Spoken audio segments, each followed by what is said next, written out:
These chocolates are engineered on relentless factory lines where timing and temperature decide everything. Molten chocolate cascades through molds, while caramel and crisp centers are coated and cooled by machines running at astonishing speed. In this video, we go behind the scenes to uncover how non-stop automation transforms simple ingredients into instantly recognizable candy icons like M&M's, Twix, and Snickers. M&M's production begins with the manufacturing of the chocolate core. Each milk chocolate center is formed by molding a precise deposit of tempered chocolate onto a cooling belt. Chocolate mass is created by blending sugar with cocoa liquor and milk solids in a high-capacity mixer. This blend is refined through a 5-roll mill that reduces particle size to below 30 microns. The refined paste is moved to conching tanks where it is mixed and aerated at a temperature of 55 degrees Celsius. Lecithin is added as an emulsifier to achieve a smooth, flowable texture. The conched chocolate is held in jacketed tanks to maintain a liquid state. It is tempered using a 3-stage tempering unit which cycles the chocolate through controlled heating and cooling to form stable crystal structures. Tempered chocolate is pumped to a depositor that releases metered drops onto a stainless steel belt moving through a cooling tunnel. The belt temperature is kept between 5 and 10 degrees Celsius to solidify the chocolate in less than 60 seconds. The formed centers are demolded mechanically and stored in buffer bins before the next process. For peanut M&Ms, the process begins by dry roasting raw peanuts in continuous belt roasters. Roasting temperature is maintained at 160 degrees Celsius for 20 minutes. Peanuts are then cooled by ambient air in a vibrating cooler. After cooling, they pass through a sizing unit that removes undersized or broken nuts. The selected peanuts are fed into panning drums where chocolate is applied in successive layers. Each drum rotates at a fixed angle and speed to ensure uniform tumbling. A measured amount of chocolate is sprayed onto the surface of the peanuts using heated nozzles. After each application, cold air is blown into the drum to partially solidify the layer. This process repeats until the peanuts reach a target diameter. The final chocolate coating is smoothed using a polishing pass with minimal chocolate to eliminate surface irregularities. Crispy M&Ms are built around an extruded rice core. Rice flour and corn grits are mixed with water and processed through a twin-screw extruder. The extruded dough is cut into uniform pellets using a rotating blade. Pellets are puffed in a high-temperature expansion chamber. After expansion, they are dried in a convection dryer, then coated with a thin film of fat to reduce moisture absorption. The puffed cores are enrobed in chocolate using the same panning method applied to peanuts. All chocolate-coated centers are transferred to the sugar coating area. The process starts in large rotating pans where the cores are sprayed with a sugar solution. The sugar syrup consists of sucrose water and glucose and is delivered at a constant temperature of 75 degrees Celsius. Each spray cycle is followed by a drying cycle that circulates dehumidified air around the rotating bed of centers. Sugar builds up in fine layers over dozens of cycles. The panning operator adjusts spray volume drum rotation speed and airflow to maintain uniformity. Once the sugar shell reaches the desired thickness, color is applied. Coloring is done by mixing food dye with shellac and carnauba wax to produce a glossy, tinted coating. The colorant is misted onto the sugar-coated centers in a fine spray. Multiple passes may be required for dark colors like red or brown.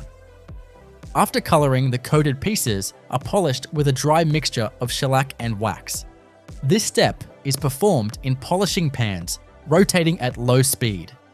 The polishing agent adheres to the surface and is distributed by friction between the tumbling pieces. The resulting finish is smooth, hard, and glossy with highlight reflectivity. Polished M&Ms are discharged from the pans and moved to a conditioning silo. This silo is temperature and humidity controlled to allow the coating to fully harden and stabilize. Residence time in the silo is typically 2 to 4 hours depending on coating thickness. After conditioning, the candies are conveyed to the printing station. The iconic letter is applied using offset graver printers. Each piece is positioned in a dimpled conveyor plate with cavities sized to hold one candy. The plate passes beneath a print head which uses edible white ink. The print roller is engraved with the letter M and rotates in sync with the conveyor. Contact pressure is controlled pneumatically to ensure legibility without damaging the shell. Printed candies are inspected by machine vision systems that detect missing or malformed prints. Unmarked units are removed by air jets and recycled into the system for reprinting. Approved units continue to the packaging stage. The candies are weighed and dosed using multi-head combination weighers that drop exact quantities into vertical form fill seal machines. Packaging film is pulled into the forming collar and sealed into a tube. The bottom is sealed with a heated jaw and the product is dropped in. The top seal is then applied, creating a pillow pack. Filled packages are conveyed to check weighers that verify compliance with weight specifications. Any over or underweight packs are removed automatically. From start to finish, the process involves sequential mechanical operations that include mixing, depositing molding panning, spraying printing, and sealing. Each unit operation is tuned to specific parameters that ensure dimensional consistency and coating integrity. The manufacturing line is modular, with separate zones for chocolate handling, core preparation, sugar coating, and final packaging.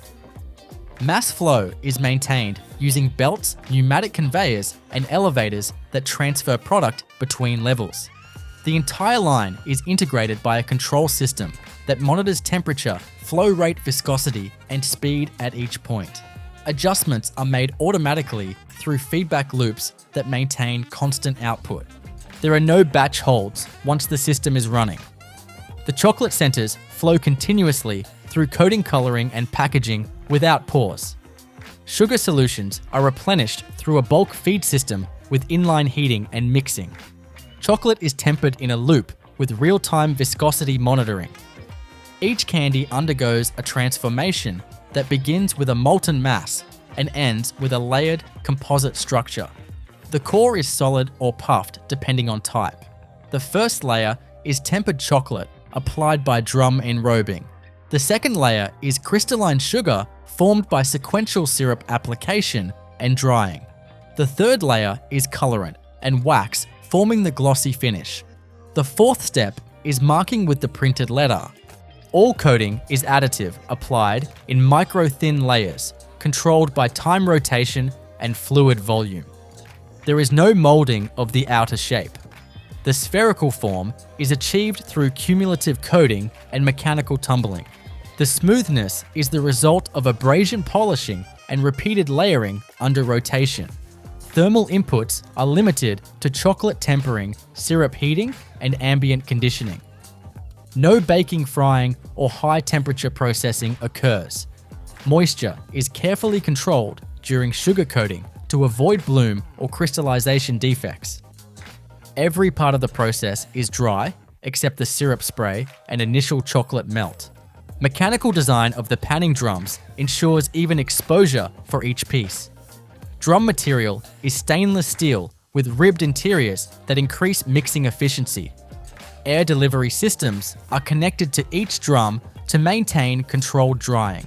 The air is filtered, cooled, and dehumidified before being directed at the product. Timing across the system is synchronized by programmable logic controllers. Every depositor, cutter, printer, and packager is indexed to match upstream flow. Any stoppage triggers a cascading halt to preserve continuity. Materials are buffered at key points to allow restart without waste. Twix production begins with controlled preparation of the biscuit base that defines the structure of the bar. Twix biscuit dough is created by feeding wheat flour into a continuous mixing system. The flour is combined with sugar and vegetable fat inside a horizontal mixer. Mixing paddles rotate at low speed to coat flour particles with fat. Water is added in measured flow to bind the mixture into a cohesive dough. Dough temperature is regulated to maintain firmness during shaping. The mixed dough exits the mixer and enters a feed hopper that supplies the forming line. The dough is transferred onto a rolling table, where compression rollers flatten it into a continuous sheet. Roller gap settings determine final biscuit thickness. The sheet passes through alignment guides that maintain straight edges. A rotary cutting drum imprints the dough into uniform rectangular segments. Excess dough is removed and recycled upstream. The shaped dough pieces are placed onto a steel mesh conveyor for baking. The baking stage uses a tunnel oven with multiple heating zones. The conveyor transports dough pieces through gradually increasing temperatures. Initial zones dry the surface without browning. Middle zones promote internal structure development. Final zones create golden coloration and crisp texture. Oven airflow is directed above and below the conveyor. Baking time is adjusted to control moisture content. The baked biscuit bases exit the oven with stable shape and strength. Freshly baked biscuit bases move directly into a cooling tunnel. Ambient and chilled air flow reduces biscuit temperature. Cooling prevents caramel deformation during later stages. Conveyor speed maintains spacing between pieces. The biscuits emerge cooled and rigid. They are aligned into lanes for caramel application. Caramel production occurs in a separate continuous system. Glucose syrup flows into a preheating chamber. Milk solids and sugar are added under agitation. The mixture passes through a vacuum cooker. Reduced pressure lowers boiling temperature. Moisture evaporates rapidly to thicken the caramel. Cooking parameters define final viscosity. The caramel exits the cooker as a smooth, elastic mass. Cooked caramel is transferred into a holding vessel. Slow agitators prevent crystallization. The caramel is pumped through heated pipes to the depositor. The depositor contains multiple nozzles aligned with biscuit lanes. Each nozzle dispenses a precise ribbon of caramel. Deposition rate controls caramel height. Temperature ensures proper flow and adhesion. Caramel-coated biscuits move through a setting tunnel. Cool air partially solidifies the caramel layer. The caramel becomes firm enough to hold shape. The biscuits continue along the conveyor without distortion. The caramel surface remains tacky for chocolate bonding. Chocolate coating begins with preparation of milk chocolate. Cocoa mass, sugar, milk powder, and cocoa butter are blended. The mixture is refined to reduce particle size. Conching develops smooth texture. Finished chocolate is transferred to tempering units. Tempering controls crystal formation. Chocolate reaches a stable liquid state. Tempered chocolate flows into the enrobing machine. A continuous chocolate curtain forms across the conveyor. Biscuit caramel assemblies pass beneath the curtain. Chocolate coats the top and sides evenly. A bottoming system coats the underside through the mesh belt. Excess chocolate drains back into the system. Air knives shape the chocolate layer. Gentle vibration removes bubbles. The coating thickness becomes uniform. Decorative surface lines may form naturally from airflow. The enrobed Twix bars enter a cooling tunnel immediately. Cooling tunnels use staged temperature zones. Initial zones prevent surface cracking. Later zones fully crystallize the chocolate. Air velocity ensures even cooling. Belt speed defines dwell time. The chocolate shell hardens around the biscuit and caramel core. After cooling the bars, exit with rigid structure. The bars are transferred to the splitting station. Twix bars are cut lengthwise into twin fingers. Servo-controlled blades ensure precise separation. Each finger maintains identical dimensions. Separated Twix fingers are aligned on packaging conveyors. Spacing belts organize the flow. The bars enter flow wrapping machines. Packaging film is fed from large rolls. The film wraps around each finger. Longitudinal seals are formed by heated rollers. End seals are created by rotating jaws. Wrapped fingers are paired for twin pack format. Collation belts bring two wrapped fingers together. The paired unit is wrapped again or inserted into an outer sleeve. Wrapping speed matches upstream production. The sealed packs exit the line in continuous flow.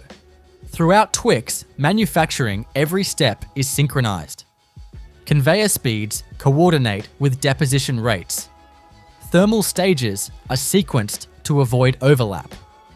Mechanical forming ensures consistent geometry. Material flow remains uninterrupted from dough to wrapper. The biscuit base provides rigidity. The caramel supplies chew and adhesion. The chocolate delivers coating and protection. Each layer is applied in a defined order. Temperature control maintains layer integrity. Timing ensures bonding without deformation. Twix production operates as a linear system. Dough shaping precedes baking. Baking precedes caramel deposition. Caramel setting precedes chocolate enrobing. Chocolate cooling precedes cutting and wrapping. Each stage depends on the previous one. Ingredient transformations are mechanical and thermal. Dough changes through heat exposure. Caramel thickens through evaporation. Chocolate crystallizes through controlled cooling. No stage reverses a previous transformation. The biscuit sheet thickness defines bite texture. Caramel viscosity defines chew resistance. Chocolate thickness defines snap. These variables are adjusted through machine settings. No manual shaping occurs after initial dough forming. Continuous monitoring of belt alignment prevents product drift. Sensors maintain spacing accuracy. Pump pressures control flow stability. Roller speeds define forming precision. Each parameter is linked to output consistency. Twix bars emerge fully assembled before packaging. The layered structure remains intact. The product shape remains constant across units. The manufacturing line produces thousands of bars per hour.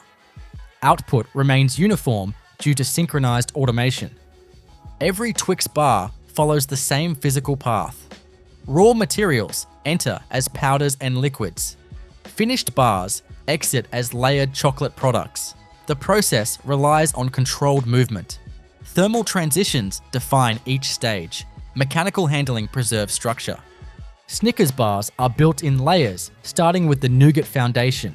The nougat is produced by combining sugar, corn syrup, and milk powder in a heated mixing vessel.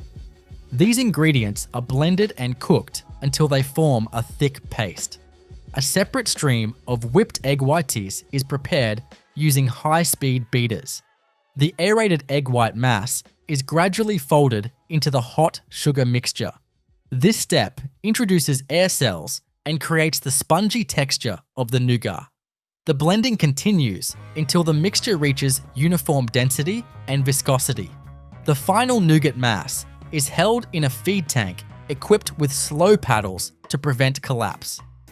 The nougat is deposited as a continuous slab onto a moving belt. The belt is lined with a non-stick material to allow clean release. A leveling roller spreads the nougat to the target height. Guide rails control the slab width. The slab is conveyed into a cooling chamber to set the structure. Chilled air circulates around the slab until surface temperature drops below 15 degrees Celsius. The cooled nougat slab exits the chamber with a firm texture and is ready for the next layer. Caramel is prepared in a separate cooking line using glucose syrup, milk fat, and sucrose.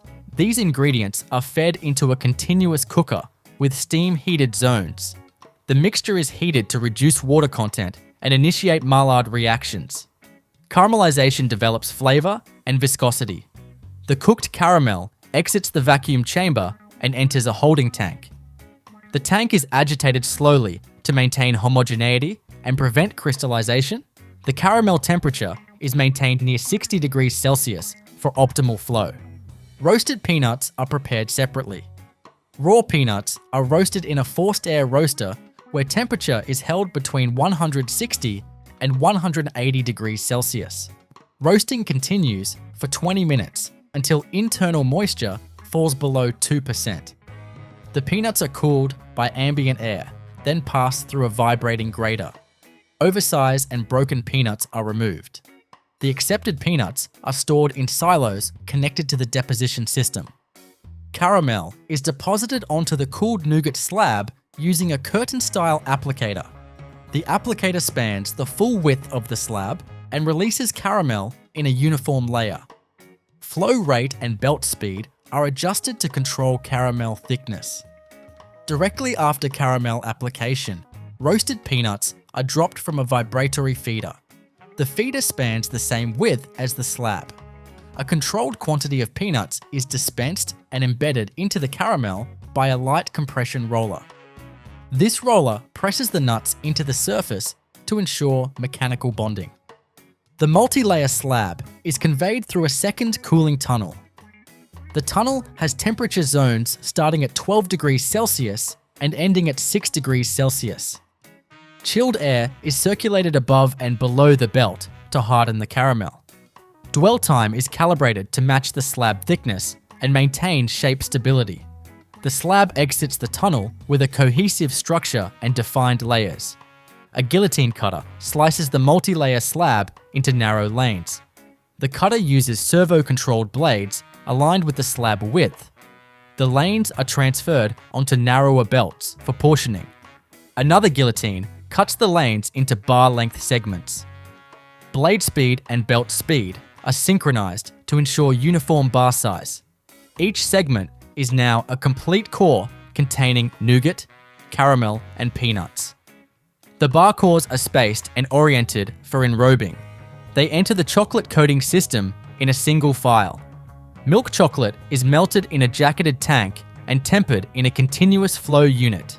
The tempering process includes heating to melt all crystals, cooling to initiate stable crystal formation, and reheating to a precise working temperature. The tempered chocolate flows into a pump system that feeds the enrober. Each bar passes under a chocolate curtain that coats the top and sides. The base of each bar contacts a chocolate-coated roller or is sprayed from below. Chocolate flow is adjusted by modifying pump speed and curtain width.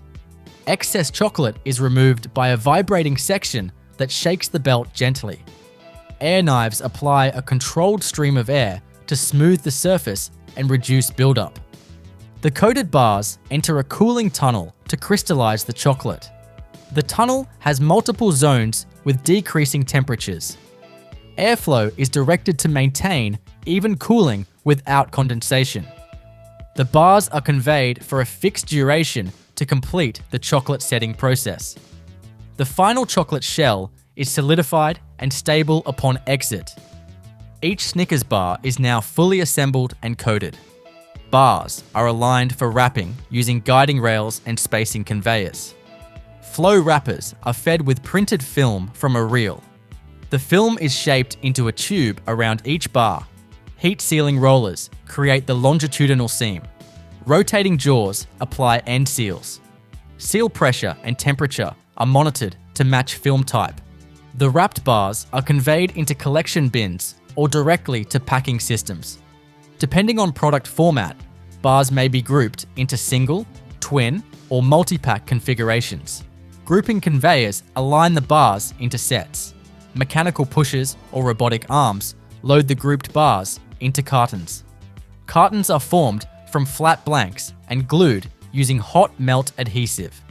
Cartons are closed and sealed at the final station. No manual intervention is used during shaping, layering, cutting, or wrapping.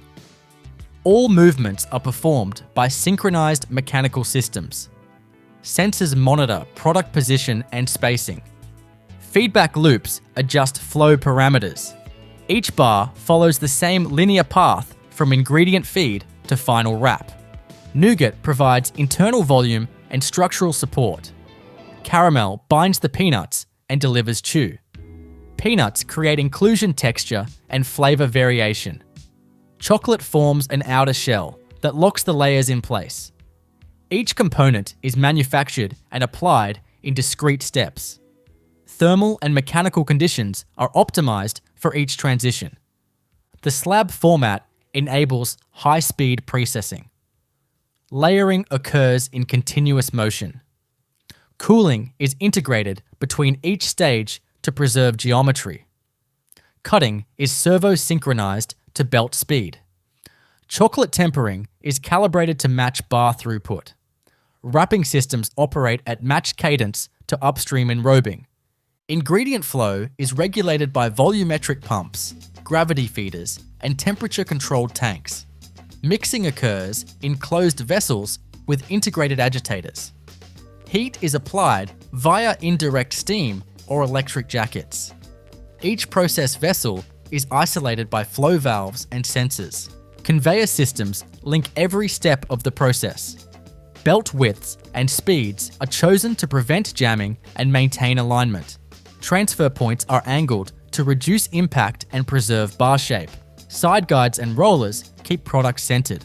Accumulation zones provide buffer capacity between stages.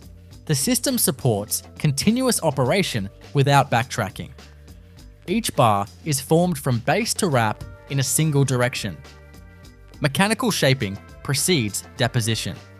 Deposition precedes cutting. Cutting precedes coating.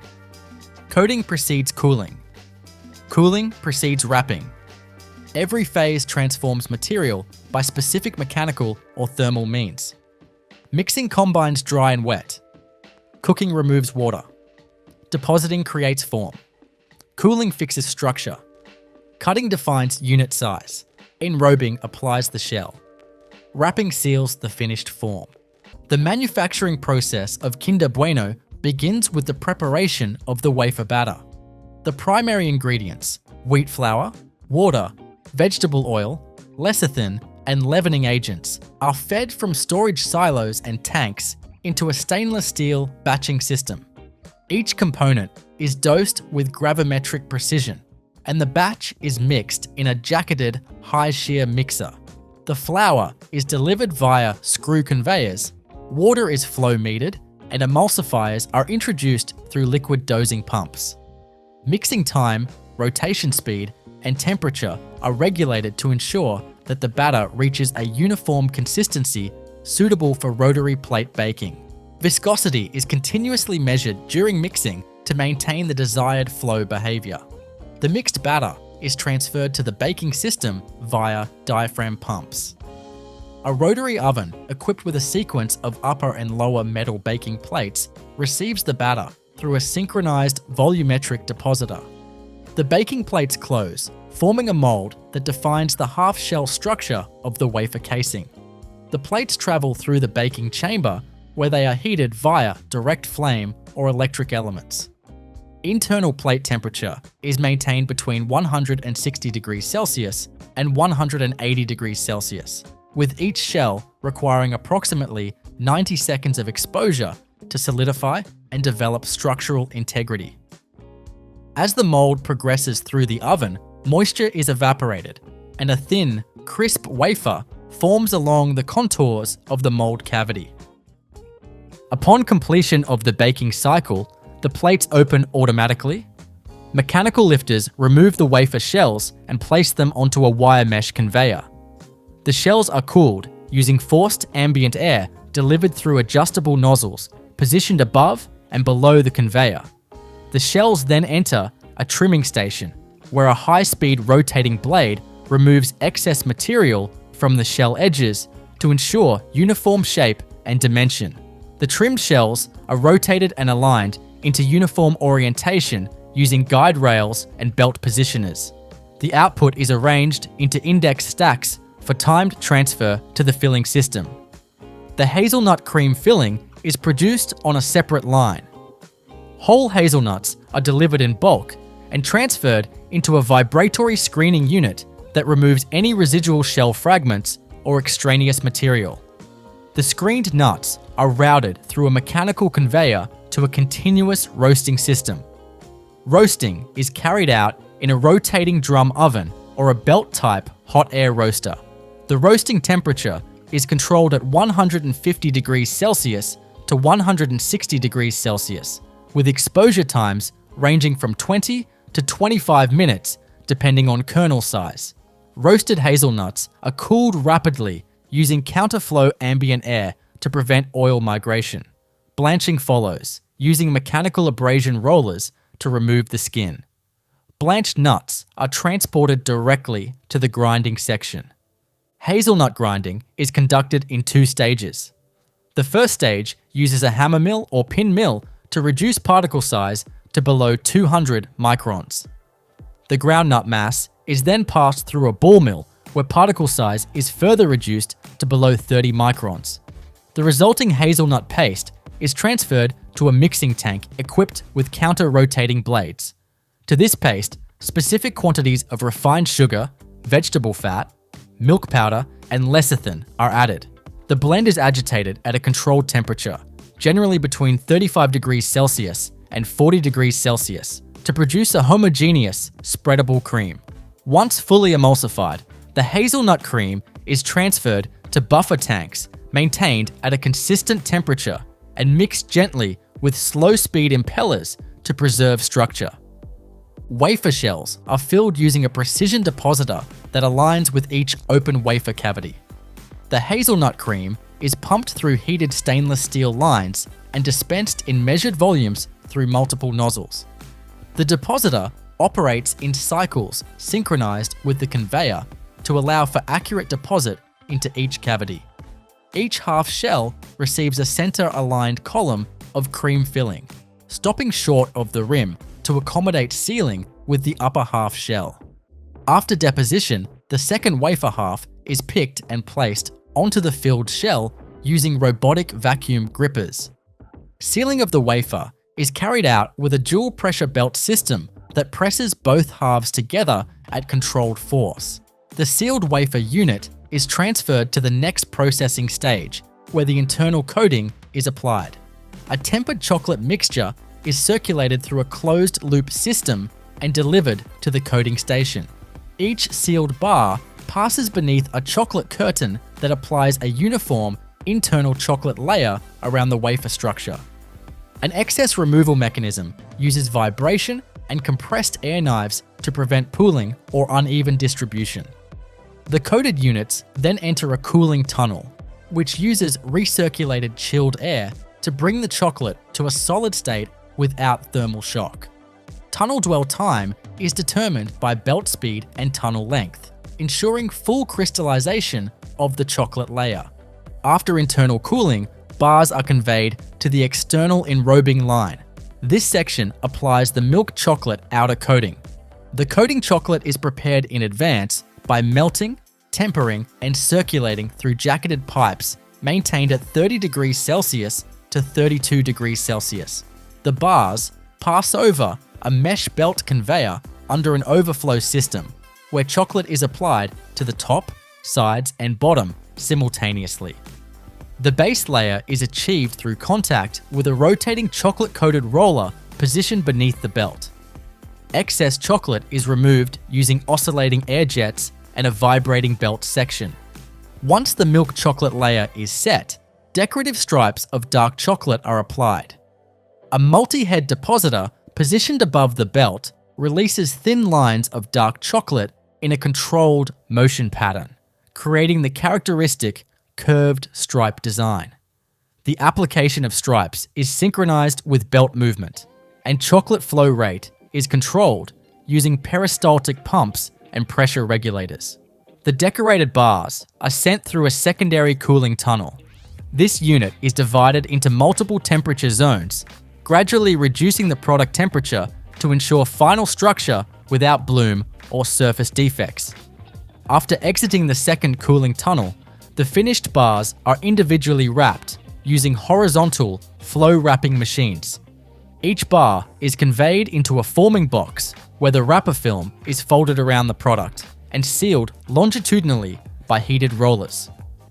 End seals are created using rotating sealing jaws that compress and heat seal the film ends. The temperature, jaw pressure, and dwell time are adjustable parameters based on film type and bar temperature. The wrapping material is pre-printed with branding and is fed from reels under tension-controlled rollers. Wrapped bars are grouped by rotary collectors and transferred to the bar collation unit. This unit counts bars and arranges them for packaging into twin packs or other desired formats. Grouped units are transferred into pre-formed secondary sleeves or cartons. These are closed with mechanical tucks or glue application systems, depending on the product configuration. The fully assembled and sealed cartons are discharged from the line at regular intervals.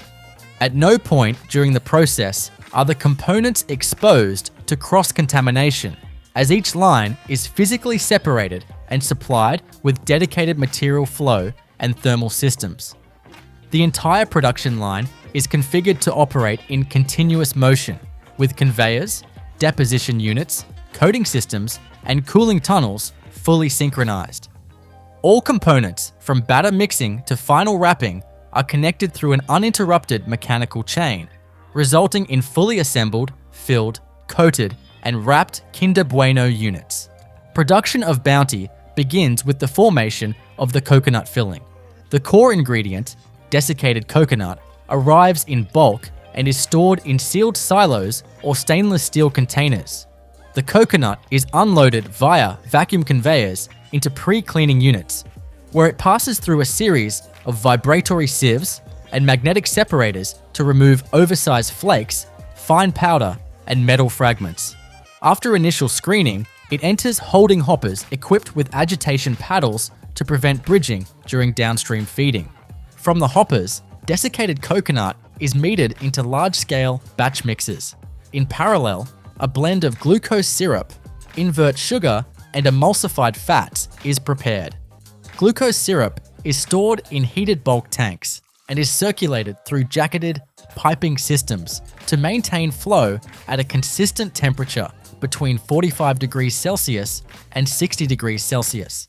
The syrup is pumped into dosing vessels, where flow rate is precisely controlled via mass flow meters. Invert sugar, used for moisture retention, is added next. Solid fats, typically palm kernel or coconut oil, are stored in insulated tanks, liquefied by indirect heating, and pumped through a closed-loop recirculation system to maintain fluid consistency. The syrup-fat mixture is introduced into the batch mixer with the desiccated coconut. The mixer, usually a double Z paddle or ribbon blender, operates at low to medium shear to avoid breaking the coconut structure while ensuring even distribution of binders. The mixing chamber is jacketed to maintain the blend at 40 degrees Celsius to 45 degrees Celsius, aiding uniform fat dispersion. Mixing duration is controlled by programmable logic controllers and typically runs for 8-12 minutes per batch, depending on volume. Load cells beneath the mixer verify batch mass consistency. The completed coconut mixture is discharged through a pneumatically controlled gate valve onto a spreading conveyor. This conveyor leads to a slab, former consisting of a series of compaction rollers and edge formers. The mixture is shaped into a continuous ribbon or slab of fixed width and height. A top leveling blade smooths the surface, and lateral guides maintain slab width, typically between 100 mm and 150 mm. Roller pressure and conveyor speed are adjusted to control slab density and moisture distribution. The continuous slab moves into a cooling tunnel to solidify the matrix prior to cutting. The tunnel uses chilled air circulated by variable speed blowers. Tunnel length ranges from 15 to 25 meters depending on line throughput, and internal temperature is maintained between 5 degrees Celsius and 10 degrees Celsius. Dwell time in the tunnel is approximately 3-5 minutes, enough to reduce the slab surface temperature to below 15 degrees Celsius. Exiting the cooling tunnel, the solidified slab is conveyed towards the portioning system. It first encounters a longitudinal cutting unit consisting of rotary disc blades that slice the slab into multiple parallel lanes. Blade spacing is adjustable based on final product width. These lanes proceed to the transverse cutting station equipped with servo-controlled guillotine knives. Blade actuation is synchronized with conveyor speed to ensure precise cut length, generally between 55 mm and 65 mm per piece. Each resulting rectangular coconut core is now a preform ready for enrobing. These preforms are transferred via a servo-driven indexing conveyor onto a perforated steel mesh belt leading into the enrobing section. In the enrober, the preforms pass beneath a tempered milk chocolate curtain. The chocolate, maintained at 30 degrees Celsius to 32 degrees Celsius, is pumped from a holding tank that continuously circulates it through a tempering unit. The tempering process cycles the chocolate through heating, cooling, and reheating, producing a stable beta crystal structure for gloss and snap. As the coconut bars pass beneath the chocolate curtain, they receive full top and side coverage. Simultaneously, a bottoming roller applies chocolate to the base through contact with the lower mesh belt, which has been pre-coated with a thin chocolate layer. Total chocolate deposition is regulated by overflow weirs and return flow pumps. After enrobing, the bars enter a vibrating section, which removes excess chocolate and promotes even distribution across the surface. Next, the enrobed bars pass under dual air knife systems, which blow away excess chocolate and refine the final bar shape. The air knives are positioned above and to the sides of the conveyor belt and deliver high-velocity air streams shaped by nozzles. Air pressure and flow direction are adjustable to control surface smoothing and eliminate drips or streaks. From here, the bars enter the cooling tunnel for chocolate crystallization. This tunnel is temperature zoned, typically starting at 12 degrees Celsius and gradually reducing to 6 degrees Celsius. Multiple air curtains prevent moisture intrusion. The cooling belt is constructed from food-grade plastic or stainless mesh and runs at a speed coordinated with enrobing throughput. Time inside the tunnel varies between 8 and 12 minutes, depending on bar dimensions and chocolate mass. Upon exiting the tunnel, the cooled bars are transferred via synchronized belts to the wrapping line. The wrapper feed system pulls pre-printed film rolls into a forming collar, where the film is shaped into a tube around each bar. The longitudinal seal is created by a heated roller or ultrasonic sealer. Transverse seals are applied at both ends by heated rotary jaws. The wrapping material is a multi-layer laminate typically composed of oriented polypropylene and metallized films for moisture barrier performance. The wrapping machine cuts and seals at rates exceeding 300 units per minute. Temperature, tension, and registration are electronically controlled. Eye marks on the film align the print with the bar position. Any deviation beyond +1 mm triggers automatic correction. Wrapped units are discharged via conveyor to a belt that aligns them for secondary collation. Depending on format, bars are grouped into twin packs or multi-packs. Mechanical pushers or robotic pickers load grouped units into cartons or wraparound sleeves. These cartons are formed from flat blanks fed from a magazine and folded using pneumatic actuators. Glue is applied at specific points by hot melt applicators, operating between 160 degrees Celsius and 180 degrees Celsius. Carton forming and glue compression are synchronized with product loading to ensure square, tight packages. Each carton is then indexed onto a conveyor for further grouping if needed. Although palletizing is excluded from this explanation, the output at this point consists of individual or grouped bounty bars, fully formed, enrobed, cooled, wrapped, and mechanically packed in a continuous flow operation. The production process is continuous, with coconut mass production, slab forming, cutting, chocolate tempering, enrobing, cooling, and packaging all connected via coordinated mechanical systems. Component flow is fully synchronized. All pumps, motors, conveyor drives, cutting blades, and enrobing units are driven by variable frequency drives and controlled via programmable logic controllers. Sensor arrays track mass, temperature, flow rate, belt speed, and chocolate level at multiple points. Each mechanical action is executed with predefined parameters for precise size, mass, and texture control.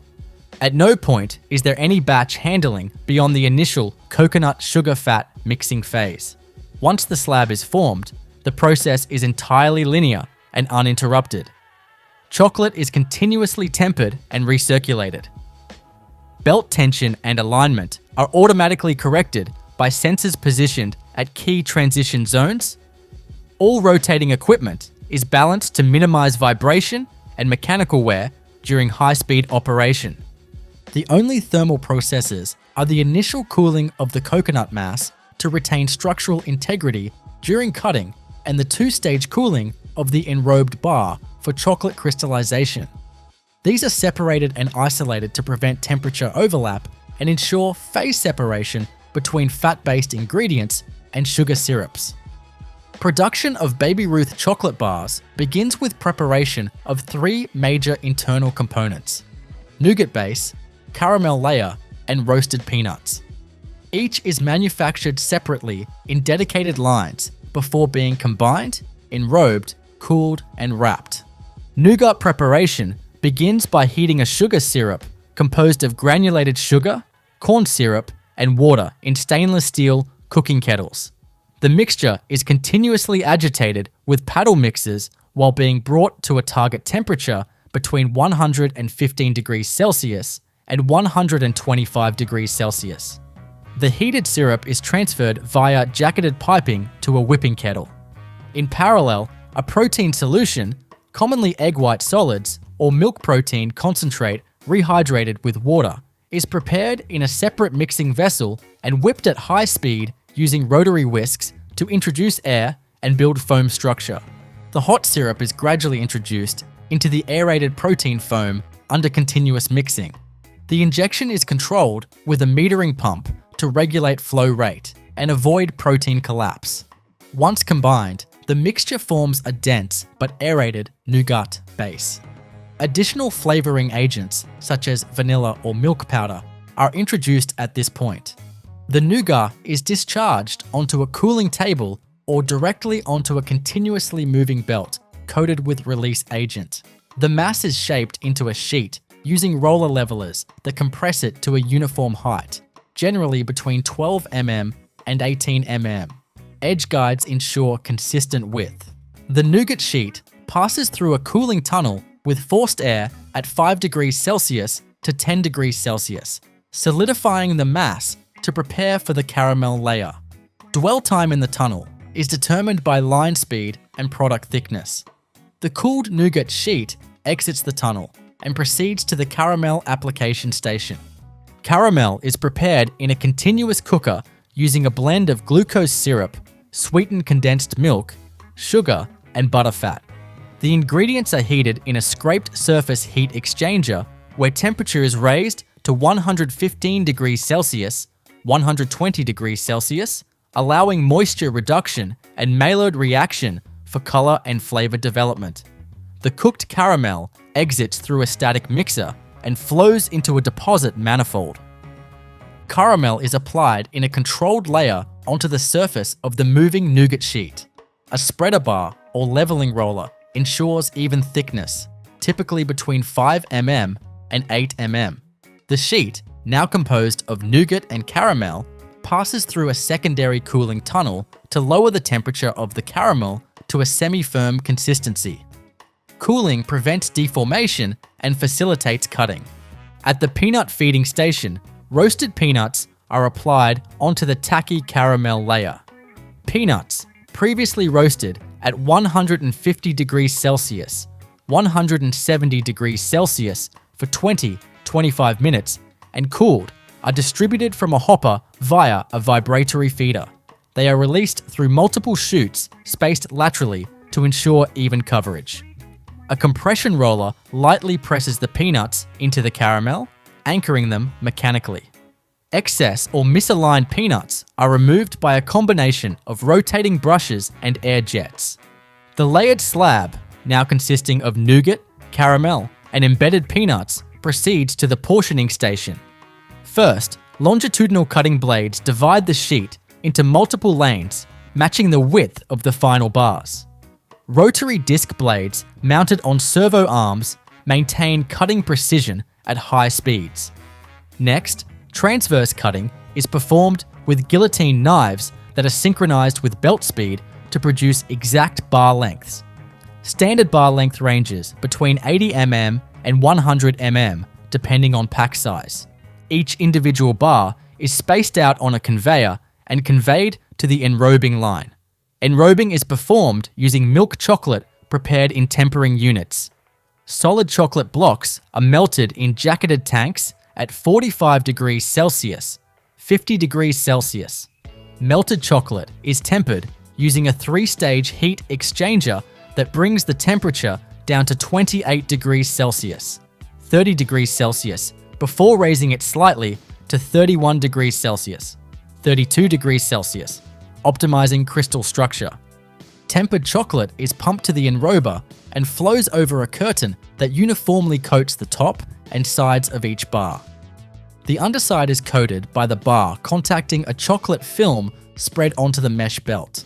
The enrober uses a closed-loop recirculation system with a filter to remove solid debris such as peanut fragments. Chocolate viscosity is continuously monitored and adjusted by recalibrating the temperature or adding cocoa butter as needed. As the enrobed bars exit the curtain, they pass over a vibrating section that removes excess chocolate and evens out the coating. Air knives located above the belt blow off remaining drips and define the shape of the chocolate coating. Decorative top striations are formed by additional nozzles or vibrating wires that create surface patterning before the chocolate solidifies. Coated bars enter a cooling tunnel that is divided into multiple thermal zones. Temperature decreases gradually from 12 degrees Celsius to 5 degrees Celsius along the tunnel length. Air is dehumidified to prevent condensation and maintain surface gloss. Conveyor belt speed is regulated to maintain a dwell time of 10-14 minutes, allowing full crystal formation within the chocolate and ensuring coating integrity. After cooling, bars exit the tunnel and proceed directly to the wrapping system. Horizontal form-fill seal machines handle individual wrapping. Printed film is fed from a roll and shaped around the bar using a forming collar. Longitudinal seals are made with heated rollers, and transverse seals are applied with rotating jaws. Seal parameters are set according to film type, typically biaxially oriented polypropylene. Eye mark sensors on the wrapper film ensure print alignment with bar positioning. Wrapped bars are discharged from the flow wrapper and directed onto collection belts. Depending on final packaging format, bars are grouped into singles, multi-packs, or inserted into cartons. Collation is handled by diverters and indexing conveyors that control product spacing and group counts. Cartoning is performed using automatic cartoner machines that erect, fill, and close cartons in one continuous motion. Hot melt glue is dispensed by nozzle applicators to seal carton flaps. Carton size and closure mechanism are adjusted based on product format. At this stage, the complete Baby Ruth bars have undergone mechanical and thermal transformation from raw syrup, milk solids, and nut ingredients into structured, layered, enrobed, and wrapped units. From initial syrup cooking to final wrapping, all steps are continuous and synchronized by servo-driven machinery, sensor-guided conveyors, and recipe-controlled dosing systems. No manual handling is present between slab formation and wrapping. All ingredient transitions are facilitated through pumps, screw feeders, and belt conveyors. Mixing, cooking, spreading, cooling, cutting, coating, and wrapping occur in physically distinct but functionally integrated process zones. The nougat structure is controlled by syrup concentration, aeration speed, and protein matrix strength. Caramel consistency is determined by temperature profile and solids content. Peanut adhesion is achieved by compression into a semi-set caramel phase. Chocolate crystallization is stabilized by controlled tempering and gradual cooling. Final bar geometry is maintained by precision portioning and belt tracking. Line speeds are configured to produce hundreds of bars per minute, with each step calibrated for thermal load, product viscosity, mass consistency, and dimensional tolerance. The entire operation functions as a continuous flow line driven by precise thermal, mechanical, and depositional parameters. The result is a consistently shaped, layered, and enrobed chocolate bar manufactured through a sequence of interdependent, high-speed industrial systems. Salmon production begins immediately after harvesting with rapid transport of whole fish to processing facilities. The fish are received in chilled holding tanks or insulated containers with ice slurry, where temperature is maintained near 0 degrees Celsius to minimize enzymatic activity and microbial growth. Once unloaded, the fish are fed into a de-icing flume system, where circulating chilled water removes surface ice and any external debris. After de-icing, fish are conveyed by stainless steel belt or pneumatic water transport to the grading station. Grading machines use load cell-equipped conveyor belts or camera-based systems to categorize each salmon by weight class and body dimensions. Size data is recorded and used to assign each fish to a specific processing line depending on target product specifications. Following grading, salmon are transferred to stunning and bleeding stations. Here, automated percussive or electrical stunning devices render the fish unconscious in under 1 second. Immediately after stunning, a rotary knife or fixed blade system incises the gill arch. The fish then enter a bleeding tank or conveyor where they are held for 5-10 minutes in chilled water to drain blood via circulatory pressure, improving flesh appearance and shelf life. Next is deheading and gutting, where fish are positioned by automated orientation systems to align uniformly before high-speed rotary blades remove the head. The carcasses pass through a ventral incision machine where circular or V blades open the abdominal cavity. Viscera are extracted using vacuum suction nozzles or mechanical scrapers. Internal membranes are further removed by pressurized water jets aimed at the peritoneal cavity. A water flusher system removes residual debris. Eviscerated salmon proceed to the trimming section, where trained operatives or automated vision-guided blades remove the kidney line, dorsal fin remnants, and any remaining membrane tissues. Machine-assisted trimming modules use camera detection and robotic knives for precision cuts at high speed. Visual scanners inspect the cavity for any leftover material. After trimming, fish are re-washed using chilled, potable water from multiple spray nozzles. Washed carcasses are fed into a filleting machine. This equipment uses belt-fed positioning and blade pairs to cut along the spine, separating the two fillets. These blades are height adjusted based on pre-scanned fish dimensions to ensure optimal yield. The resulting fillets are guided into discharge lanes, while frames and collars are diverted to co-product processing. Post-filleting, fillets move to a pin bone removal station. This step is performed using mechanical bone pullers with rotating rubber wheels and suction extraction. The system identifies bone position based on predefined muscle anatomy and removes intermuscular bones without damaging the surrounding flesh. Depending on line setup, bone removal can also be conducted manually with tweezers for premium products.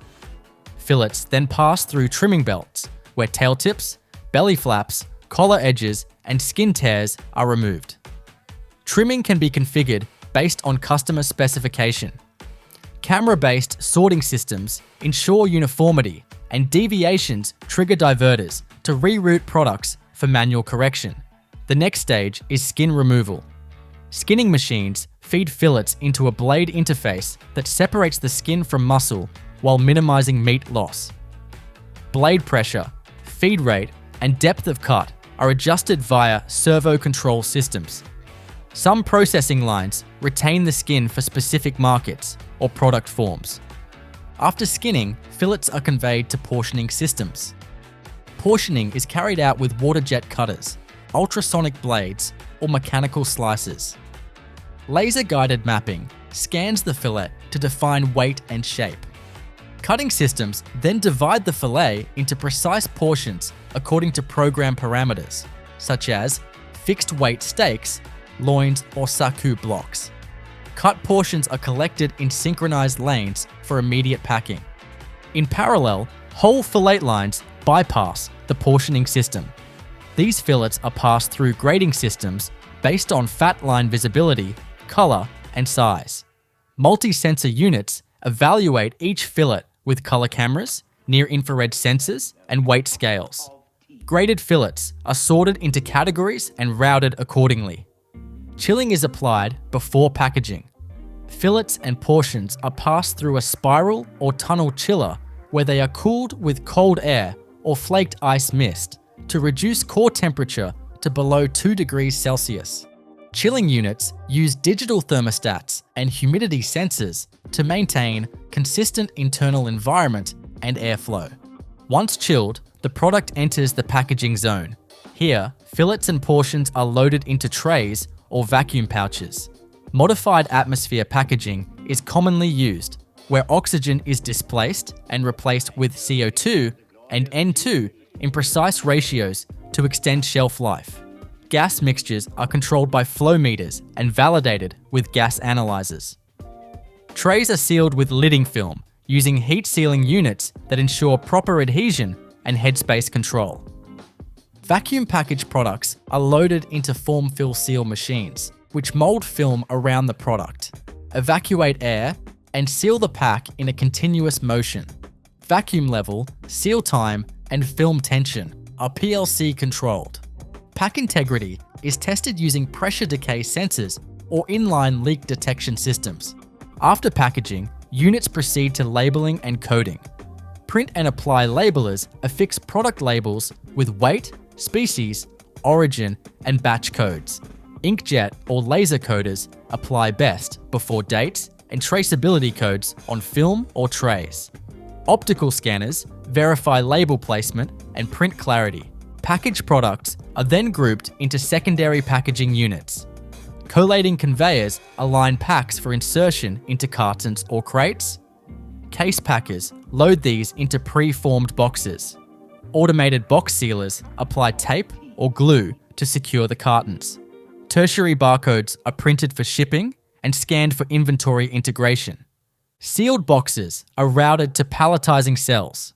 Robotic palletizers stack boxes according to predefined patterns using vacuum heads or fork grippers.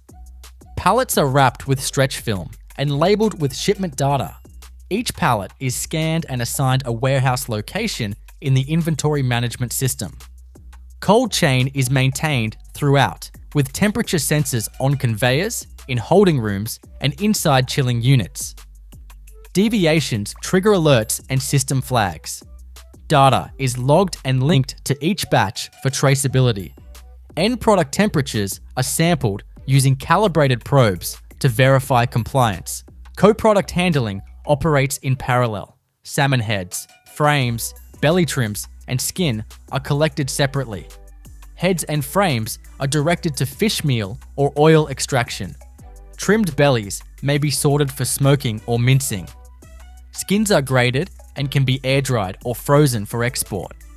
All co-products are processed using stainless steel conveyors, crushers, or mincers with washdown capability. Smoking lines, if present, begin with brining or dry salting. Fillets are conveyed to tumblers or brine tanks, where salt concentrations and immersion time are automated. After salting, fillets are dried in humidity-controlled rooms before entering the smokehouse.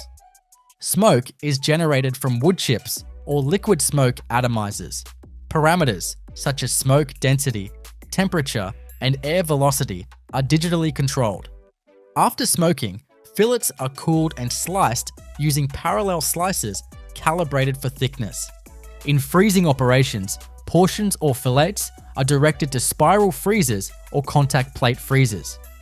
Products are loaded onto stainless steel belts that pass through cold chambers at -35 degrees Celsius to -45 degrees Celsius. Dwell time is adjusted for product thickness to reach core temperatures below -18 degrees Celsius. Frozen products are bagged and sealed before moving to cold storage.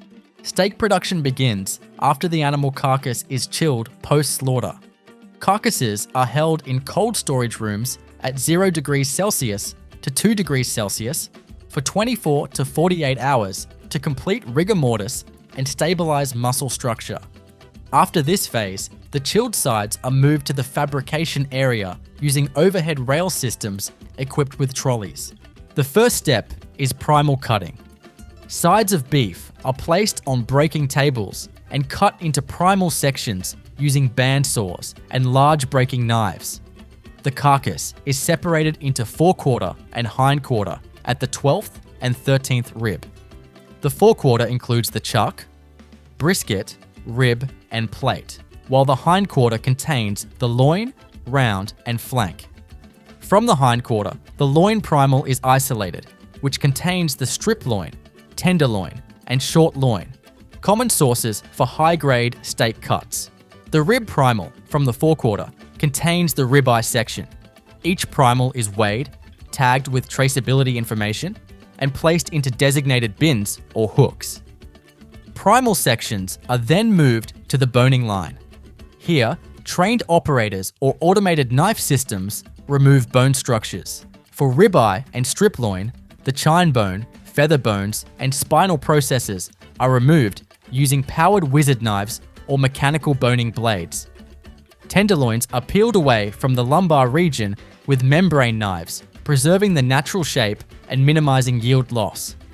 After deboning, cuts proceed to surface trimming, where external fat, silver skin, and connective tissues are removed. Precision trimming is performed using hand tools or vision-guided trim robots. Final trim levels are determined by target specifications, such as 1 4-inch fat cap or lean trim. The trimmed subprimals are transferred to aging rooms or directly to portioning, depending on the program. If aged, subprimals are vacuum packed using thermoforming machines and stored under controlled conditions at 0 degrees Celsius to 2 degrees Celsius for wet aging. Typical wet aging periods range from 14 to 28 days, depending on product line. Aged subprimals are retrieved and conveyed to the portioning area, where they are unpacked and visually inspected. Excess purge is drained, and the product is patted dry if needed to ensure consistency during slicing. Subprimals are loaded onto scanning tables equipped with 3 D-laser or X-ray systems. These systems analyze dimensions, fat distribution, and muscle structure to optimize cutting paths. Based on scan data, subprimals are transferred to automated steak portioning machines. These use rotating circular blades or water jet cutters to slice steaks at consistent thickness and target weight. Blade systems are servo-controlled to adjust angle and pressure in real time, compensating for shape variability. Common cut configurations include ribeye steaks, strip steaks, T-bone, porterhouse, sirloin, filet mignon, and top blade flat iron. Each type is portioned according to thickness specifications, typically ranging from 12 mm to 38 mm, and target weight tolerances within +1%. Cutting yield and number of steaks per subprimal are calculated live by onboard processors. Each steak is then conveyed to a weighing and grading station.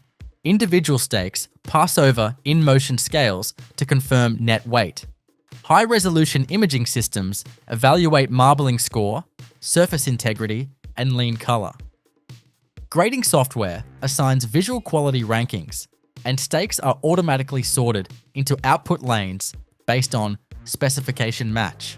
Steaks requiring tenderization are routed through mechanical tenderizing machines. These consist of rotating blade rollers that pierce the muscle to sever connective fibers without altering surface appearance. For certain cuts like top round or sirloin, multiple passes may be used to reach the desired tenderness level. At this stage, enhancement or marination systems can be applied. For value-added products, steaks are loaded into vacuum tumblers or injector systems. Vacuum tumblers rotate the meat with liquid solution containing water, phosphate, salt, and flavoring. Injectors use multi-needle heads to evenly distribute brine through muscle fibers at defined pickup rates. Enhanced steaks are rested in staging bins for a defined soak period, then reweighed to verify target pickup has been achieved. Stricter control is maintained for fixed weight packs, where brine gain must fall within narrow tolerances to avoid over or under packaging. From here, steaks are conveyed into the packaging line. For fresh retail presentation, steaks are placed into polystyrene trays with absorbent pads and conveyed under MAP systems. Trays enter a sealing unit where oxygen is displaced with gas mixtures and overwrapped with clear lidding film. For vacuum-sealed steaks, portions are transferred to form-fill-seal machines. In these systems, bottom web film is thermoformed into pockets. Steaks are loaded manually or robotically, and top film is vacuum sealed over the product. Seal bars apply pressure and heat to ensure consistent seal quality. Vacuum sealed steaks, intended for frozen distribution, are routed immediately to spiral or plate freezers. Steaks are individually frozen to core temperatures below 18 degrees Celsius in 30-60 minutes, depending on thickness. Frozen steaks are then bagged or boxed in bulk, with barcode labels applied for inventory tracking. Finished packs pass through metal detection and weight verification systems. Inline metal detectors scan for stainless, ferrous, or non-ferrous contaminants, rejecting non-conforming packs. Checkweighers confirm that net weight falls within compliance range. Data is logged to the MES system and linked to batch production ID. Packs are labeled with product name, weight, grade, origin, and expiry using thermal inkjet printers or automatic label applicators.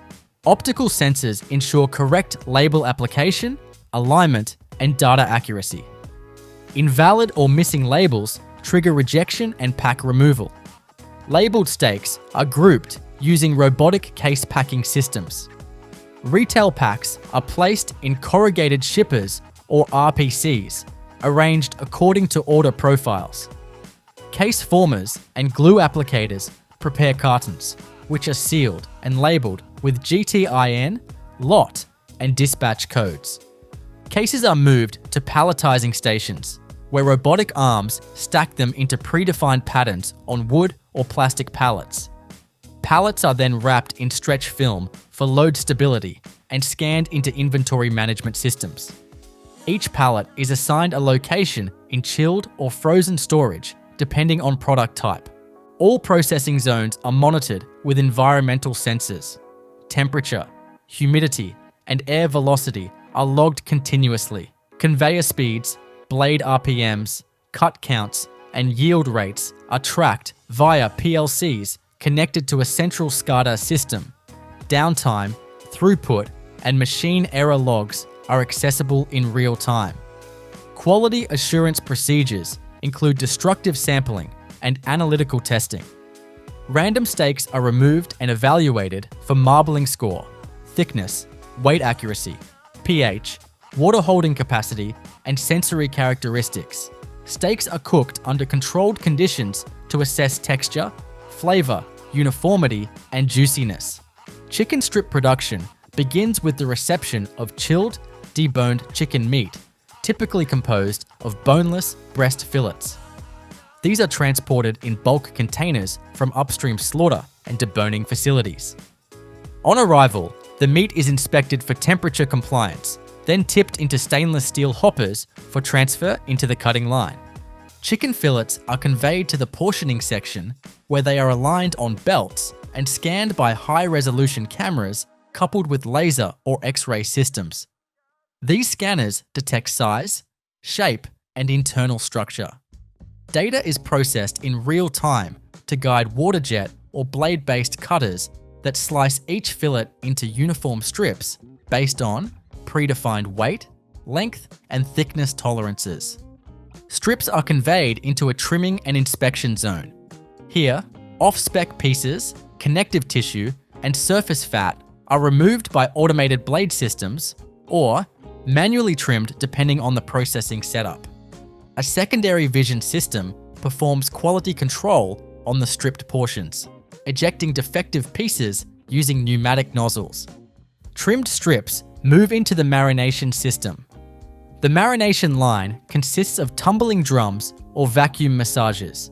Strips are loaded into the drum, which rotates while marination solution is injected or poured in. Marinade is typically a blend of water, salt, phosphates, modified starches, and flavor compounds. Ingredient mixing tanks feed the drum with chilled solution via peristaltic or centrifugal pumps. Drums operate under partial vacuum or atmospheric pressure depending on marination type. Vacuum assists protein extraction and enhances moisture retention. Tumbling speed and duration are controlled digitally, typically operating at 612 revolutions per minute for 15, 25 minutes.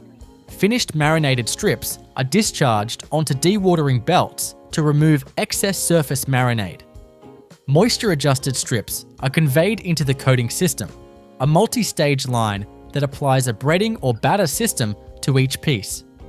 The first stage involves pre-dusting, where strips are evenly coated with dry flour or modified starch powder to improve batter adhesion. Pre-dusting is applied via vibratory sifters and curtain feeders with excess powder removed by air blowers. Coated strips proceed to the battering station, where they pass through a liquid bath consisting of water, wheat flour, leavening agents, gums, and spices.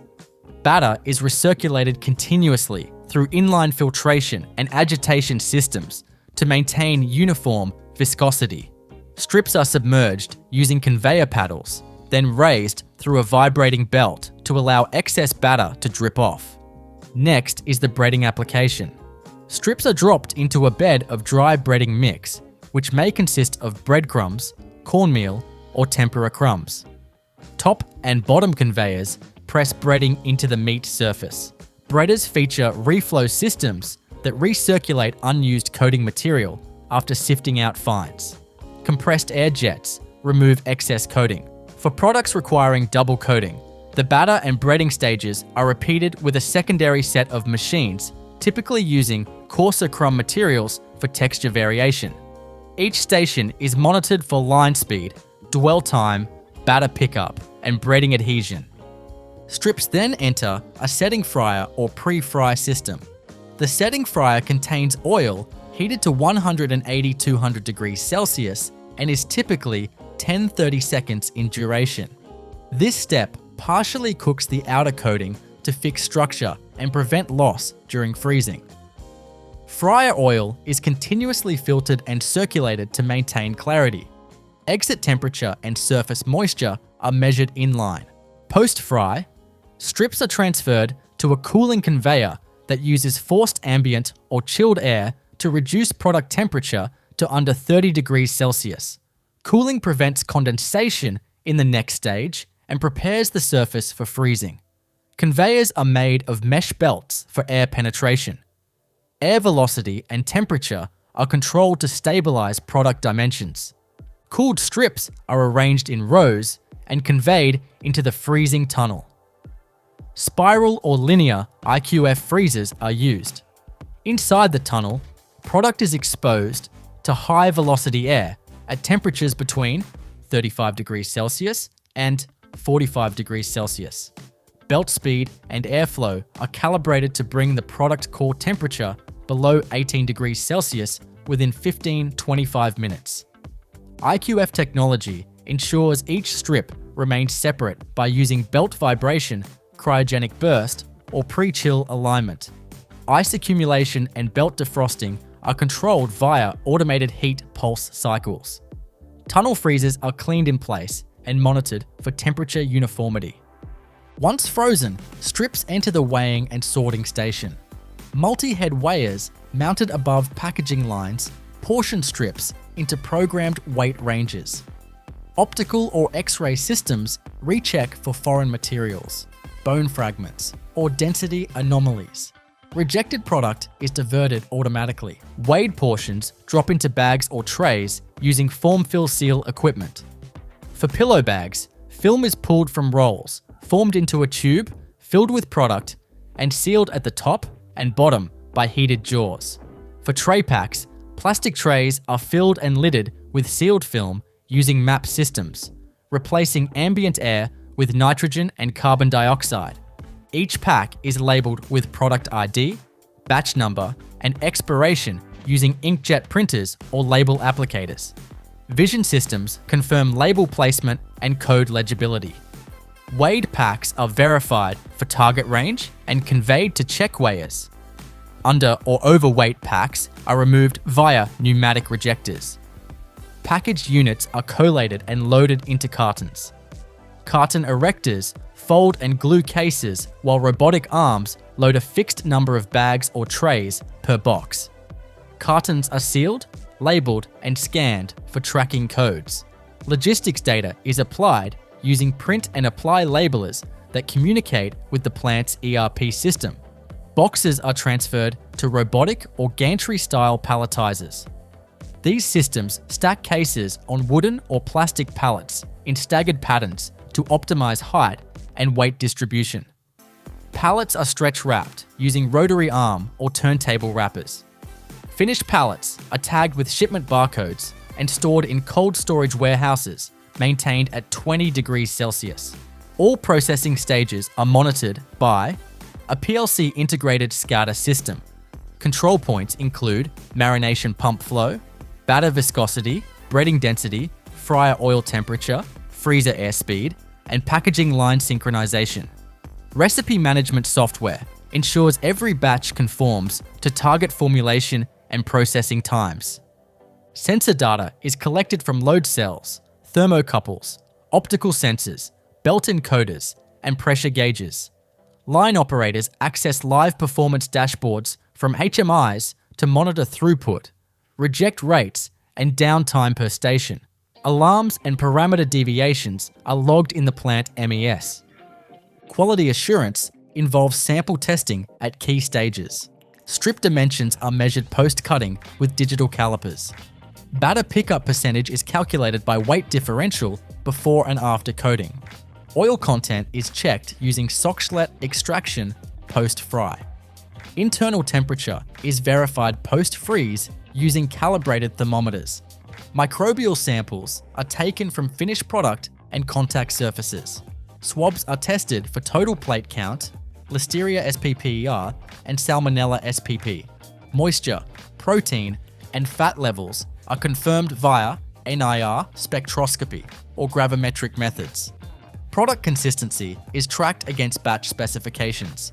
Yield data is compiled for raw input versus packaged output to monitor efficiency. Trimming loss, batter loss, breading recycle rates, and oil usage per kilogram of product are calculated for cost optimization. Rework loops return trimmings and off-spec strips to reprocessing lanes if permitted.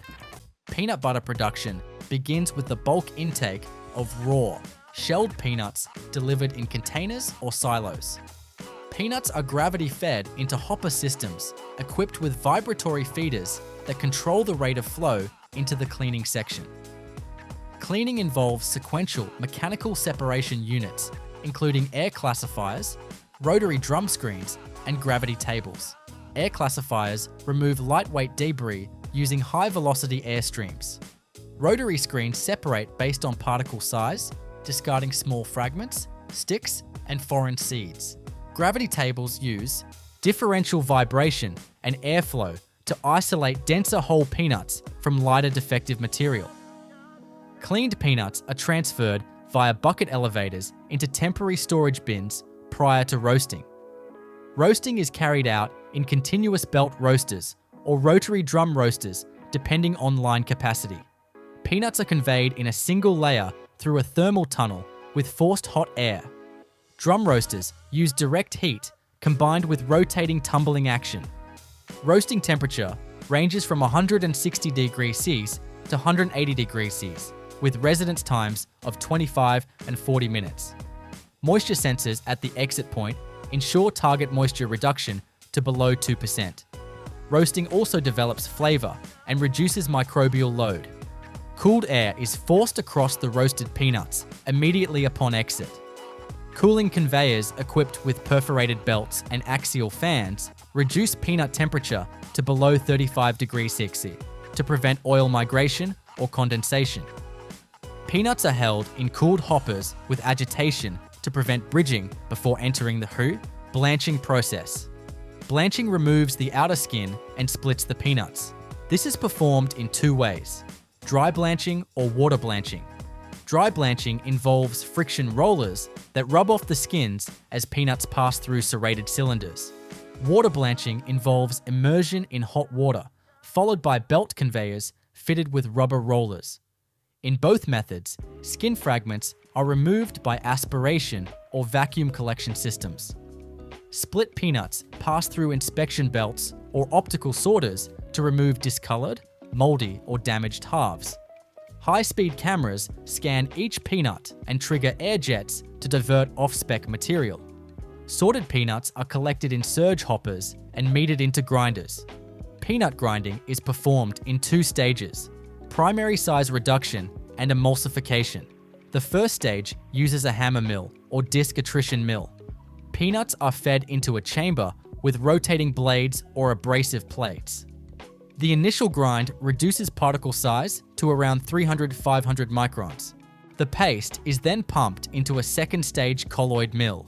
The colloid mill performs high shear homogenization between a rotor and stator, reducing particle size to below 100 microns.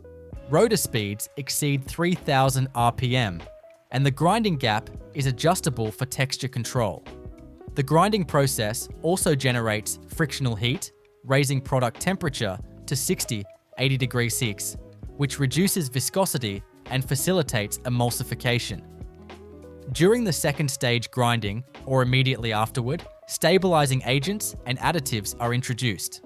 Common stabilizers include fully hydrogenated vegetable oils, such as rapeseed or cottonseed oil. These are pre-melted in jacketed tanks and dosed using heated transfer pumps. Stabilizer addition typically ranges from 1 to 2% by weight and is controlled with flow meters. For sweetened or flavored varieties, additional ingredients such as sugar, salt, molasses, or cocoa powder are added through powder feeders or liquid dosing pumps. These materials are pre-weighed and incorporated in line using dynamic mixers with static mixing elements or turbine blades to ensure rapid dispersion into the viscous peanut paste. After additive incorporation, the peanut butter undergoes a degassing phase. The hot paste is transferred to a vacuum chamber or degassing tank where air bubbles are removed. The system applies vacuum pressure between 0.7 and 0.9 bar while slowly agitating the product to avoid entrapping more air. This step improves texture and packaging stability. Degassed product flows into surge tanks equipped with slow-speed agitators and thermal jackets to maintain fluidity. Temperature is held between 55 to 65 degrees Celsius to facilitate downstream handling. Product is then directed toward the packaging line via sanitary lobe pumps, which provide high volume transfer without shear. Before filling, the peanut butter may be passed through a scraped surface heat exchanger to adjust temperature precisely. The system uses rotating scraper blades inside a jacketed tube to maintain heat transfer efficiency without fouling. Outlet temperature is held constant, typically 50-55 degrees Celsius, for optimal flow into containers. Packaging is performed on high-speed, servo-driven filling lines. Empty jars made of PAT or PP plastic are depalletized and placed onto the conveyor.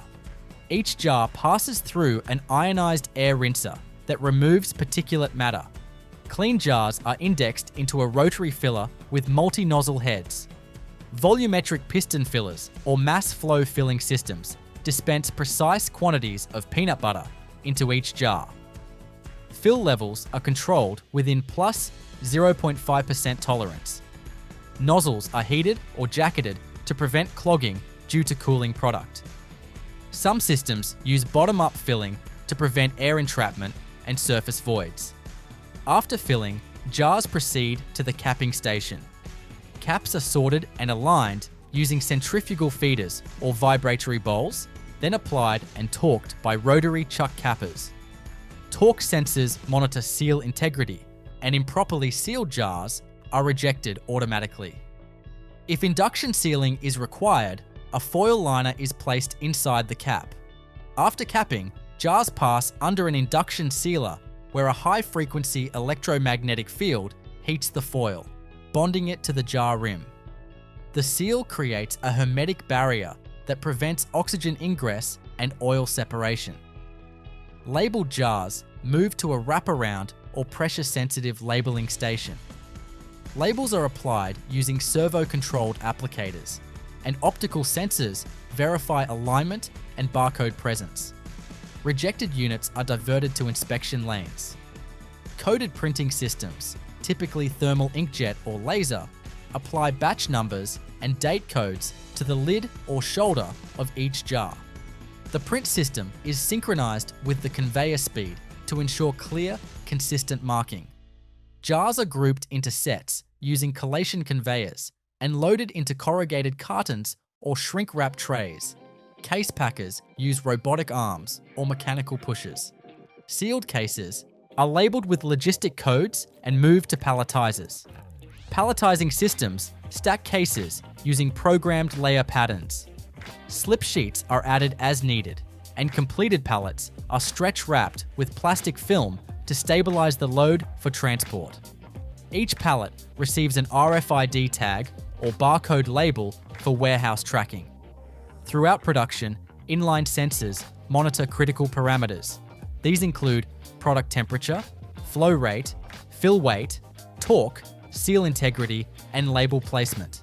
Data is logged by the Central Manufacturing Execution System and linked to batch tracking systems for traceability. Process water used in cleaning and ingredient dissolution is stored separately and heated as needed. All process equipment is connected to CIP systems that circulate detergent and rinse solutions through pipes, tanks, pumps, and valves at scheduled intervals. Cleaning sequences are validated using conductivity, temperature, and flow sensors. Environmental conditions such as air, temperature, humidity, and particulate levels are regulated in processing areas using HVAC systems with HEPA filtration. Maintaining a controlled environment prevents moisture pickup by roasted peanuts and ensures consistent flow behavior of the peanut paste during grinding and filling. Roasting profiles are monitored using thermal sensors and data loggers. Temperature curves are logged and compared against reference curves to ensure even development across peanut batches. Real-time moisture analyzers positioned at the roaster exit verify dehydration targets. Particle size of the final peanut butter is measured using laser diffraction or sieving techniques. Target particle size is typically below 30 microns for smooth varieties and above 100 microns for crunchy variants. Crunchy peanut butter includes the addition of roasted peanut granules, which are prepared separately using coarse grinders and added post-homogenization under low shear to maintain particle integrity. Oil. Separation resistance is measured during quality control using centrifuge testing or accelerated shelf life studies. Stabilizer effectiveness is confirmed through oil migration testing at elevated temperatures over time. Nutella production begins with the individual preparation of its components: hazelnuts, sugar, cocoa powder, vegetable oil, skimmed milk powder, lecithin, and vanillin. Each raw material is handled separately in dedicated systems to ensure proper particle size, mixing compatibility, and thermal behavior before integration. Hazelnuts are received shelled and pre-cleaned. They are conveyed through pneumatic lines into vibratory feeders that regulate flow into pre-roasting storage silos. From these silos, hazelnuts are metered into a continuous roasting system. Roasting occurs in horizontal convection tunnels or rotating cylindrical chambers, typically at 140 degrees, 160 degrees C for 20-25 minutes, depending on kernel moisture. The goal is to reach a final moisture level below 2% and to initiate flavor development. Post-roasting, Nuts are directed into cooling drums or belt coolers. Forced ambient air lowers kernel temperature to below 30 degrees Celsius before further handling. The next step is blanching, where the brown skin is removed. This is done using mechanical friction rollers or pressurized steam exposure, depending on the desired throughput. Skin is separated by aspiration. The blanched nuts are then split and sorted by size via oscillating sieves, and undersized fragments are diverted. Cleaned, roasted hazelnuts are passed through a primary grinding phase using disc mills or pin mills to produce a coarse meal.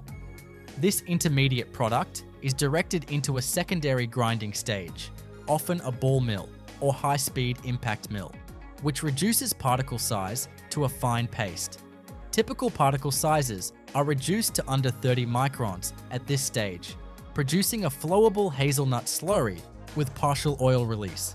In parallel, sugar is handled separately.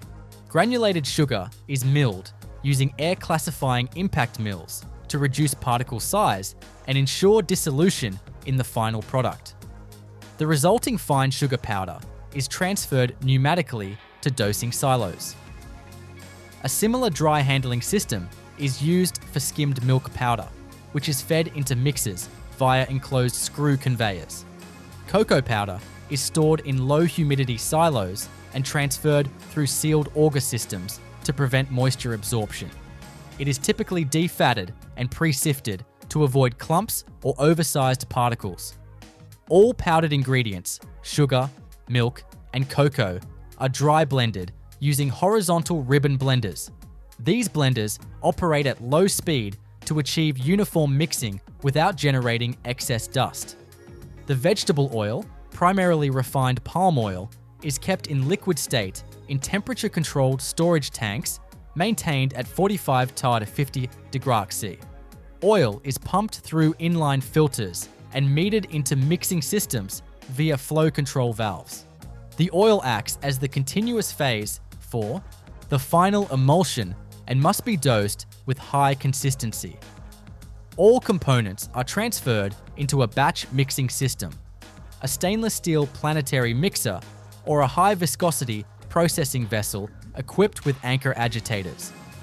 The sequence starts with oil and hazelnut paste, followed by gradual incorporation of the powdered mix. Agitation is applied in stages, with high torque, low speed mixing used for initial wetting and medium speed agitation for full dispersion. Lecithin, added to control emulsion stability and flow, is stored in small heated tanks and introduced last. It is pre-mixed with a portion of the oil phase and dosed via peristaltic or gear pumps. Concentration is typically around 0.3% of the total mass. Vanillin, in synthetic form or as part of a flavoring premix, is injected at low concentrations and blended briefly under vacuum to prevent volatilization. The batch undergoes a refining stage using a 5-roll or 3-roll mill. The paste is pressed through steel rollers, reducing particle agglomerates and improving surface smoothness. The rollers operate at progressively higher speeds to create shear differentials, compressing solids and distributing fat evenly. Target final particle size is below 25 microns. After refining, the product is transferred to a conche, a jacketed horizontal mixer equipped with large mixing blades. The conching phase continues kneading at elevated temperatures of 50-60 degrees Celsius for 1 to 3 hours. This step enhances mouthfeel, disperses volatile compounds, and improves gloss by coating all particles with fat. Upon completion, the paste moves to a vacuum degassing tank where trapped air is removed. Vacuum is applied at 0.8 to 0.9 bar, while slow paddles maintain circulation. This step prevents air pockets in packaging and reduces oxidative degradation. The degassed product is homogenized through a low shear inline mixer to stabilize viscosity. The finished spread is transferred via jacketed pipelines to holding tanks prior to filling. These tanks are fitted with variable speed agitators and are temperature controlled at 40-45 degrees Celsius. A load cell system measures tank contents, coordinating flow to the packaging line. Transfer is performed with sanitary-grade rotary load pumps for accurate, low-shear movement of viscous material. In the filling area, jars are supplied via unscramblers and aligned onto conveyors. They pass under vision cameras to confirm shape and cleanliness. Filling is done using servo-controlled piston fillers or mass flow metering systems. Fill nozzles are jacketed and temperature controlled to maintain flow characteristics. Fill volumes are typically accurate to within plus 0.5%. After filling, jars are sealed with aluminum foil using induction sealing. A liner is embedded inside each cap. When the cap is torqued onto the jar and passed under the induction head, an electromagnetic field heats the foil, bonding it to the jar rim. This creates an oxygen barrier and prevents oil migration. Caps are applied using rotary or inline capping machines with torque monitoring. If torque deviates from preset values, jars are rejected. Sealed jars move to the labeling station, where pressure-sensitive or shrink-wrap labels are applied. Labeling heads are adjusted for jar geometry and verified by optical sensors. Next, jars are passed under thermal inkjet printers, which apply date codes and batch identifiers. Printers are aligned with conveyor timing to ensure sharp, legible printing. Codes are verified by barcode readers or OCR systems. Rejected jars are diverted using pneumatic pushers. Labeled jars are grouped into sets using automated collation conveyors. Depending on destination, they may be packed into cardboard cartons or shrink-wrapped into trays. Cartoning machines erect boxes, load jars, and apply closure glue automatically. Case packers then arrange cartons into shipping cases with robotic arms. Shipping cases are sealed using hot melt glue applicators or tape dispensers and labeled with printed logistics data. The labeled cases are scanned, weighed, and conveyed to a palletizing station.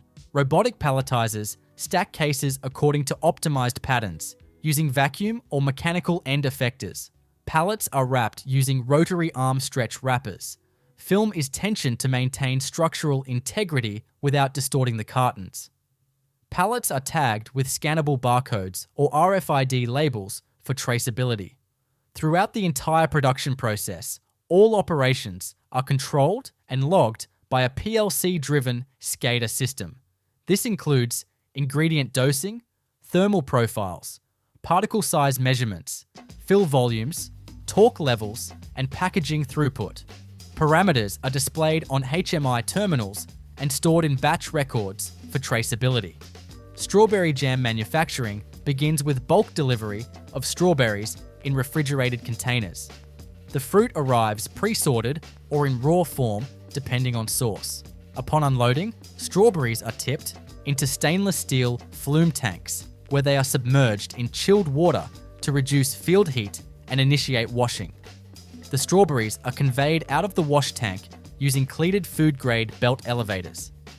A high-pressure spray bar located at the discharge point removes surface contaminants. Excess water is removed by air knives or centrifugal dewatering systems.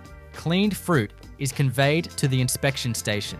At the inspection stage, strawberries pass over a slow-moving belt or roller table equipped with manual or optical sorters. Defective, underripe, or foreign objects are removed. High-resolution cameras with multispectral imaging may be used for automatic defect detection. Rejected items are separated using pneumatic actuators or diverters. Clean, sorted strawberries are directed to the hulling station. Hulling machines use rotating rubber fingers or mechanical plungers to remove the calyx and stem. The removed portions are separated by air aspiration. Hulled fruit is transferred to a temporary buffer hopper before size reduction. The hulling hopper meters strawberries into a dicing or pulping system. Dicing machines use oscillating blades to produce uniform fruit pieces. For homogeneous jam, fruit is passed through a finisher or pulper equipped with perforated screens and rotating paddles to produce a consistent puree. Screen aperture determines the level of texture in the final product. Pulpy fruit mass is weighed using inline load cells or flow meters and directed to a batching tank. In parallel, sugar is conveyed from silos or bulk bags into a dry blending unit. Sugar is sometimes preheated or dissolved in deionized water to create a syrup. This is controlled by mass flow regulation and prepared in jacketed mixing tanks equipped with agitators. Pectin is added either as a powder or as a pre-dispersed liquid. Powdered pectin is mixed with a portion of sugar to prevent clumping during hydration.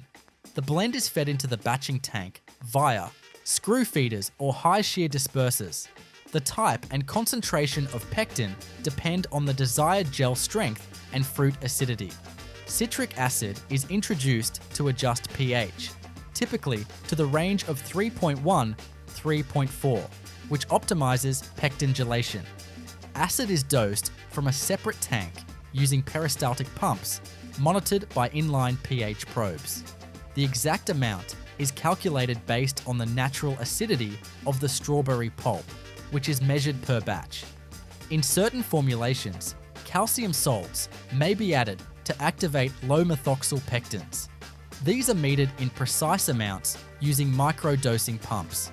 Water content is balanced by calculating the moisture level of incoming fruit and adjusting with deionized water or fruit juice concentrates.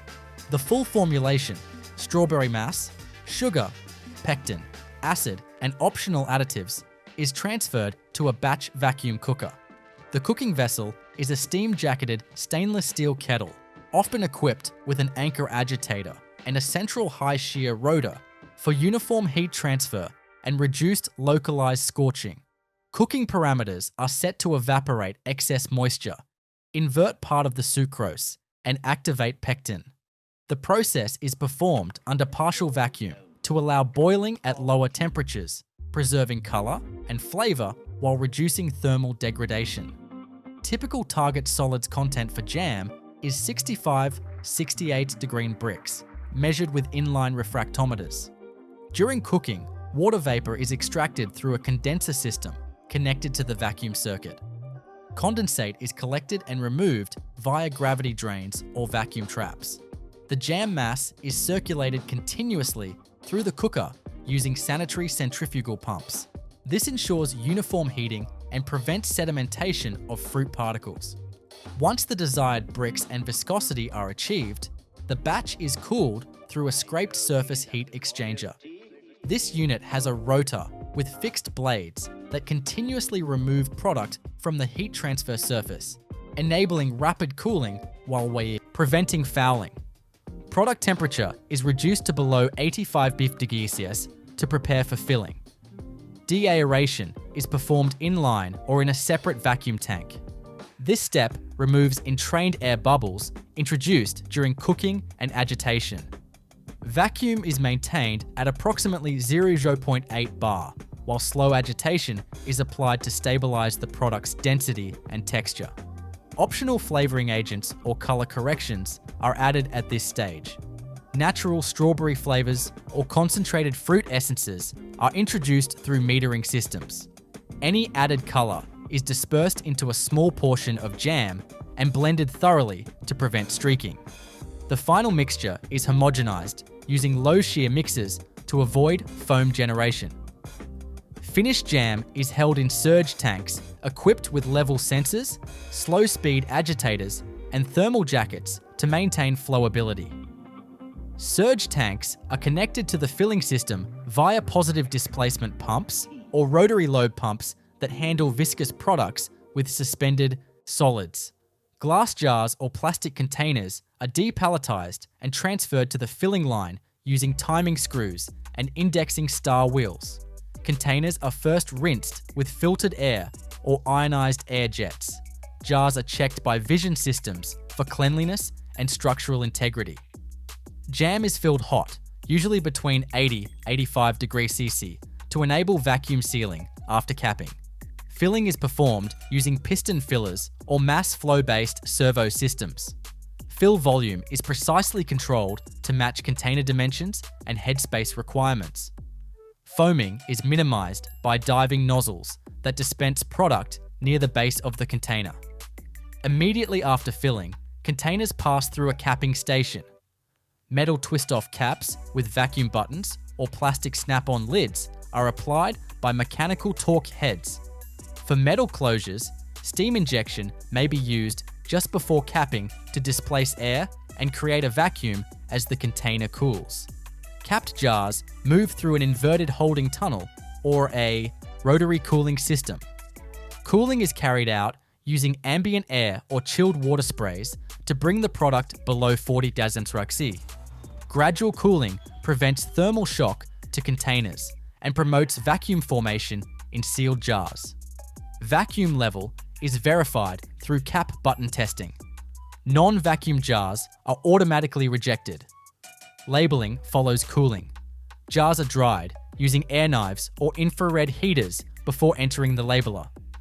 Labels are applied using pressure-sensitive or hot melt glue systems, depending on the label substrate and application speed.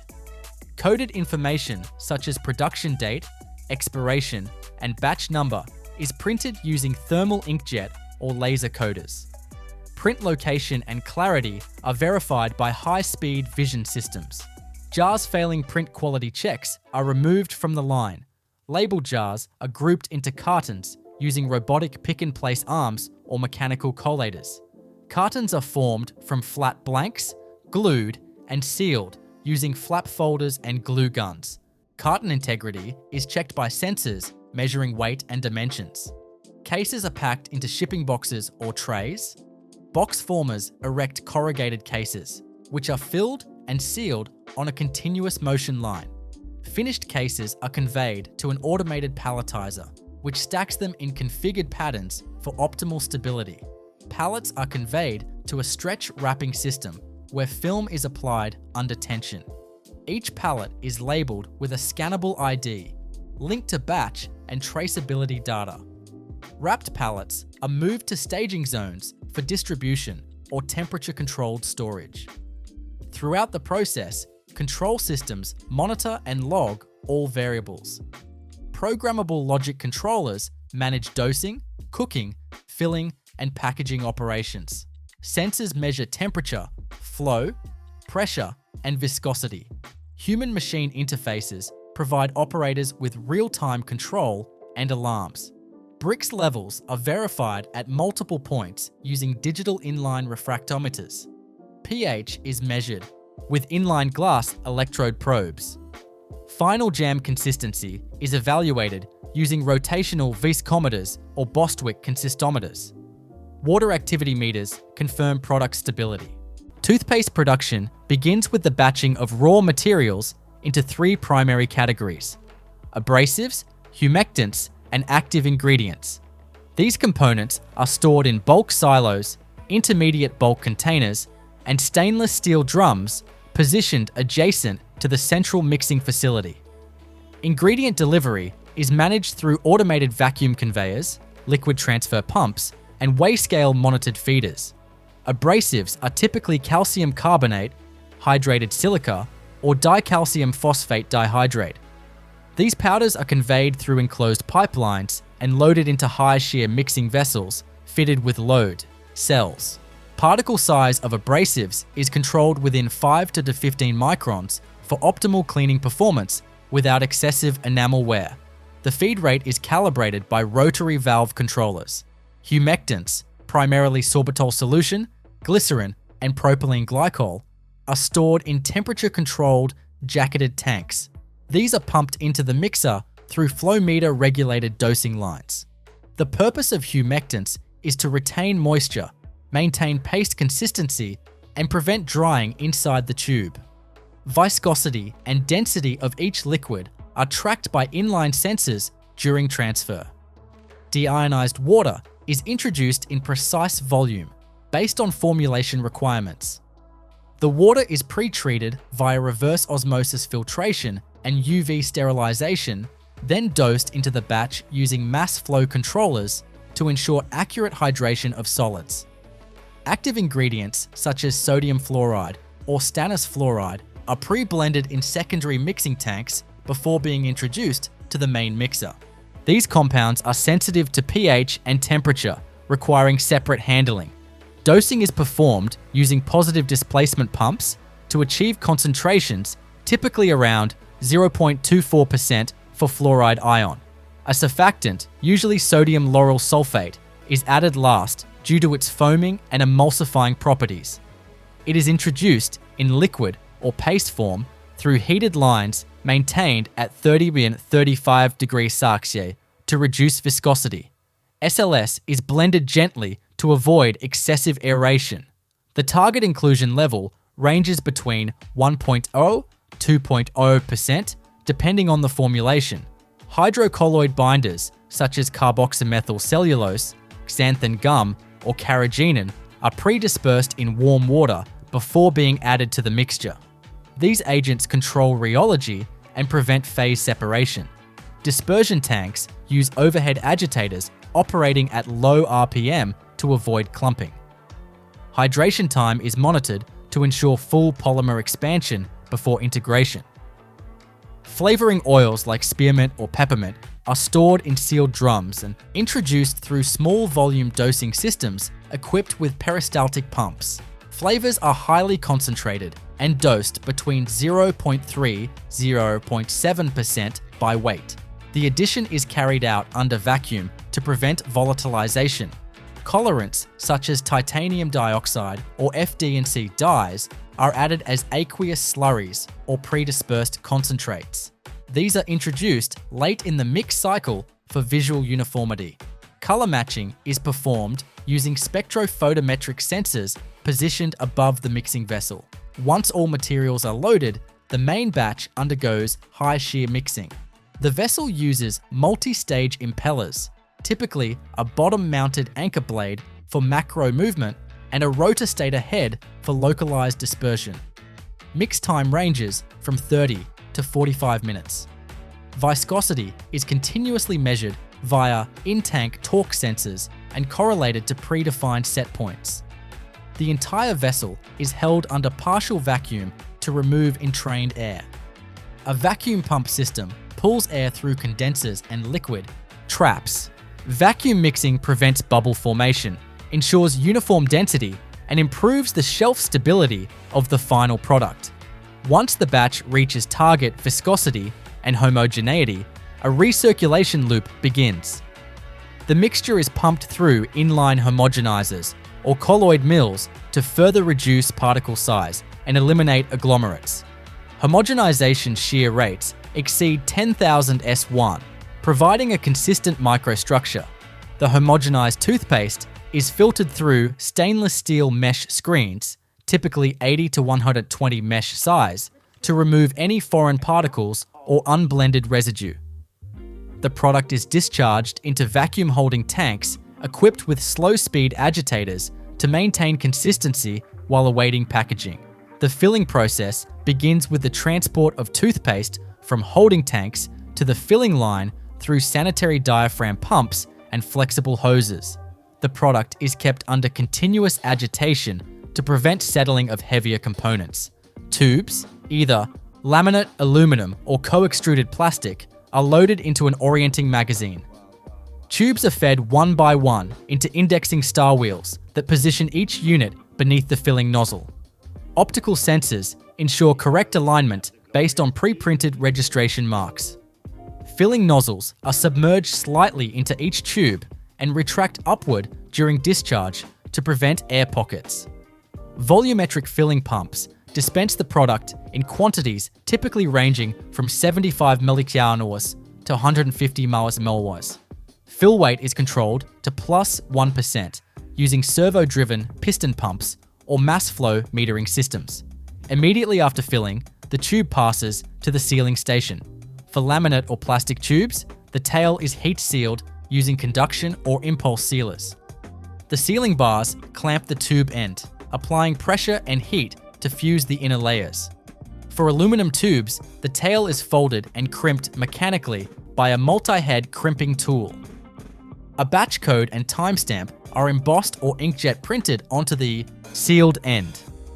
This information includes production line, time, and lot number for traceability. The print heads are aligned with the tube transport belt and are capable of printing at over 300 units per minute. Filled tubes are ejected onto a conveyor and enter a carton loading station. Flat-folded cartons are erected using vacuum grippers and mechanical pushers, then held open under guide rails. Each tube is inserted automatically, and informational leaflets are added if required by formulation. Cartons are closed using hot melt glue applicators or tuck-in flaps depending on design. Sensors verify the presence of a tube inside each carton. Incomplete units are automatically rejected through diverter arms. Cartons are grouped into shipping cases via a robotic case packer. Cases are assembled from flat blanks, filled, and sealed using hot glue or tape. Case labels are printed and applied using print and apply applicators with real-time data from the production control system. Completed cases are moved onto a palletizer conveyor. An articulated arm robot stacks cases onto pallets in a predefined pattern.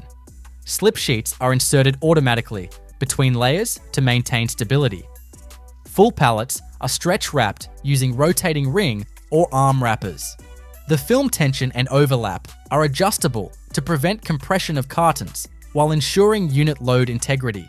Pallets are labeled on two sides with shipping and tracking information. Barcode scanners verify label accuracy and update inventory systems. Pallets are then transferred to staging zones for warehousing or direct shipment. During production, the entire process is governed by a centralized control system. Each piece of equipment is connected through a SCADA network, allowing operators to monitor tank levels, batch status, mix parameters, and fill rates from an HMI panel. Ingredient weighing stations utilize barcode scanners and recipe control software to prevent cross-contamination and ensure formula compliance. Any deviation from programmed weight tolerances triggers an alarm and locks further processing. Rheological properties are tested in real time using rotational viscometers. Samples from each batch are drawn via sampling ports and analyzed for yield stress, viscosity at shear, and thixotropy to confirm product performance. pH levels are measured with inline electrodes during mixing, typically targeting a range of 6.5 to 7.5, depending on the actives used. Fluoride ion concentration is verified using ion-selective electrodes to confirm dosing accuracy. Toothpaste density is measured using vibrating tube densitometers and compared against target values to ensure proper tube filling weight. Deviations are corrected by adjusting water content or mixing parameters. Color uniformity is monitored using inline spectrophotometers calibrated to CIE lab. Color space standards. Any deviation beyond preset delta E values prompts batch correction or rejection. Each major tank and mixer is equipped with CIP systems consisting of rotating spray balls, detergent feed lines, and automated rinse cycles. CIP cycles are logged in the MES to maintain batch integrity. Final packaging lines are equipped with vision systems to detect carton defects, misalignment, or barcode errors. These systems use high-resolution cameras and rejection logic to divert non-conforming packages. High-speed toothpaste production lines are capable of producing over 300 tubes per minute, with batch sizes ranging from 1,000 to 6,000 liters depending on demand. Formulation changes are executed by software-driven recipe management with automated valve sequencing and ingredient routing. Mouthwash production begins with the preparation of purified water, which serves as the base solvent for all ingredients. The water undergoes reverse osmosis, filtration, followed by ultraviolet sterilization. Conductivity meters and microbial sensors ensure that the water meets pharmaceutical grade specifications before being stored in stainless steel holding tanks equipped with continuous recirculation systems to prevent stagnation. Batch production starts with loading water into a stainless steel jacketed mixing vessel fitted with high shear agitators. The vessel is mounted on load cells to allow for precise weight-based dosing of each component. All ingredients are added in a controlled sequence based on formulation parameters pre-programmed into the batch control system. Humectants are added first. Glycerin, sorbitol solution, or propylene glycol is pumped from storage tanks using metered diaphragm pumps. Flow meters and temperature sensors track each transfer. These compounds help retain moisture and provide viscosity and sweetness. Typical inclusion ranges from 5 to 25% by weight. Alcohol, when used as a solvent and preservative, is added next. Ethanol is transferred from explosion-proof storage tanks through stainless steel piping. The addition is performed under closed-loop nitrogen-blanketed conditions to minimize evaporation. Flow rate is monitored by mass flow meters, and volume is logged digitally for each batch. Final ethanol concentration typically ranges from 15 to 27% in alcohol-based formulations. Active ingredients are added once the base solution stabilizes. These include antimicrobial agents such as cetylpyridinium chloride, chlorhexidine gluconate, or essential oil blends. Active ingredient dosing is highly precise and performed using peristaltic pumps from sealed ingredient totes. Target concentration is verified using inline UV absorbance detectors or conductivity probes depending on the compound. Fluoride compounds, such as sodium fluoride or stannous fluoride, are prepared as pre-dissolved concentrates in separate mixing tanks using deionized water. These are dosed into the main batch at levels typically ranging from 225 to 1000 ppm fluoride ion. Addition is done slowly to avoid precipitation, and pH is adjusted immediately. Afterward, to maintain stability. Flavoring agents are next.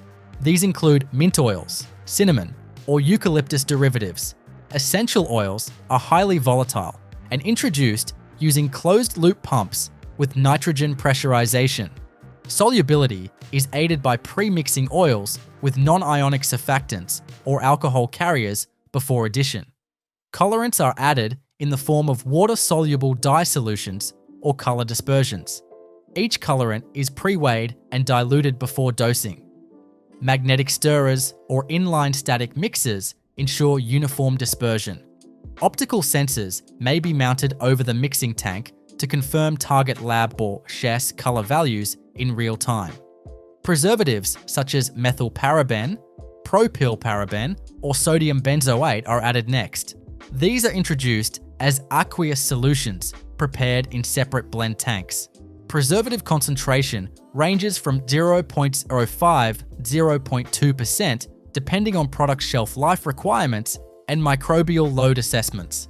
Addition is carried out under agitation to ensure full dissolution. Sweeteners such as sodium saccharin, xylitol, or sucralose are added to enhance palatability. These are dosed in small concentrations, typically below 0.5%, using high-precision auger feeders or micro-piston pumps depending on the form. Mixing continues at low speed to prevent foaming. The final mouthwash formulation is adjusted for pH. Aqueous solutions of sodium hydroxide or citric acid are prepared in auxiliary tanks and dosed using digital peristaltic pumps. pH is continuously monitored by inline probes to maintain a range typically between 4.5 and 7.0, depending on the active ingredients and flavor profile. Anti-foaming agents are optionally added during the final mixing phase.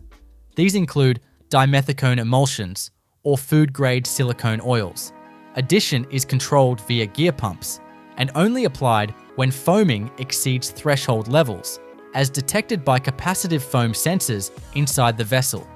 After full ingredient incorporation, the batch is subjected to a recirculation loop using a centrifugal pump system. The liquid is passed through an inline homogenizer or static mixer to eliminate stratification and achieve consistent texture and solute distribution. The blended product is filtered through sanitary-grade filtration systems, typically consisting of 5 to 10 micron nominal filters, followed by 0.45 micron absolute membrane filters. Filters are housed in stainless steel vessels with differential pressure gauges to monitor clogging. Filtration removes undissolved solids and potential contaminants prior to packaging.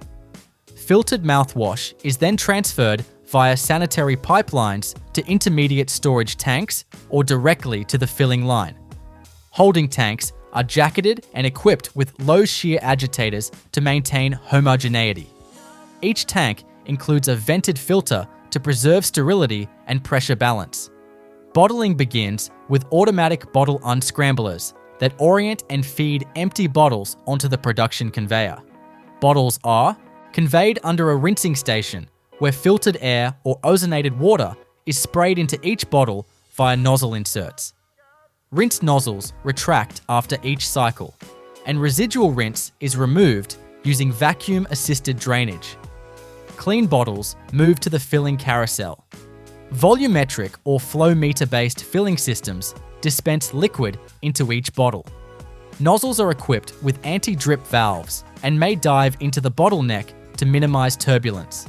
Fill volumes are controlled to within +1 ml using servo-controlled pistons or mass flow controllers. Line speeds may exceed 200 bottles per minute depending on bottle size and product viscosity. Filled bottles proceed to the capping station. Caps are sorted via a centrifugal feeder or vibratory bowl and oriented into a chute. A pick-and-place system applies each cap to a bottle, and servo torque heads tighten the cap to precise specifications. Torque monitoring systems verify seal integrity for each unit. Induction foil sealing may be used, especially for alcohol-based or high-value formulas. Bottles pass under an induction coil, which heats the foil liner inside the cap. The foil bonds to the bottle, rim through localized heat and pressure, creating a tamper-evident, leak-proof seal. Labeled bottles proceed through a pressure-sensitive labeling station. Label spools feed through optical sensors and tensioning arms. Each label is applied to the bottle using rubber rollers or air jets and wrapped around the circumference. Vision systems verify label placement, orientation, and print quality. Optional shrink bands are applied for tamper evidence. Bands are dropped onto the bottlenecks and conveyed through a shrink tunnel heated by steam or infrared elements. Temperature control ensures uniform band shrinkage without damaging the label. Coated printing is applied next. Thermal inkjet or laser printers mark each bottle with batch number, timestamp, and expiration date. Printers are mounted on adjustable arms and synchronized with the conveyor motion to maintain legibility at high speeds. Bottles are collected into groups using pack-off tables or automated grouping conveyors. Depending on the packaging format, grouped bottles are transferred to a cartoner or case packer. Cartons are erected automatically, and bottles are inserted using push arms or robotic arms. Cases are formed using automatic case erectors. Cartons are loaded into corrugated shipping cases in a pre-programmed layout. Flaps are closed using hot melt glue or tape, and cases are labeled with shipping information using print and apply labelers. Completed cases are transported to palletizing systems. Robotic palletizers stack cases layer by layer using vacuum grippers or mechanical forks. Slip sheets are inserted as needed. Stack configurations follow warehouse layout and transport requirements. Each pallet is stretch wrapped using rotary arm or turntable systems. Stretch film is applied with controlled tension and overlap to stabilize the load. Barcode labels are applied to two adjacent sides for warehouse scanning. Throughout the entire production process, data is logged by a centralized manufacturing execution system. Ingredient usage, batch ID, tank temperatures, pH levels, fill weights, and cap torques are recorded in real time. Deviations outside of tolerance trigger automatic alarms and halt affected processes. Inline process analytical technologies are used for real-time monitoring of active concentration, color consistency, and microbial integrity. Ultraviolet spectrophotometers, or Raman probes, Measure concentrations of key actives like fluoride or chlorhexidine without requiring sample removal. Inventory management systems track lot numbers of all raw materials and link them to finished product batches for traceability. Each component is barcoded and scanned before addition to a batch, ensuring compliance with formulation requirements. Shampoo production begins with the preparation of process, water, which functions as the primary carrier for all ingredients. Incoming water is treated through multi-stage filtration systems that include sand filtration, activated carbon beds, reverse osmosis membranes, and ultraviolet sterilization. Treated water is stored in stainless steel buffer tanks equipped with recirculation pumps to maintain uniform temperature and prevent stratification. The manufacturing process is typically batch-based, although some high-volume lines use semi-continuous systems. Each batch starts with charging a jacketed stainless steel mixing vessel with a calculated volume of purified water. The vessel is mounted on load cells that provide real-time mass data to the batch control system. Agitation begins immediately using a slow-speed anchor impeller to establish bulk circulation. Primary surfactants are added first. These are the main cleansing agents and usually include sodium laureth sulfate, sodium lauryl sulfate, ammonium laureth sulfate, or sodium cocoyl isethionate, depending on formulation. Liquid surfactants are pumped from storage tanks using variable speed, centrifugal, or positive displacement pumps.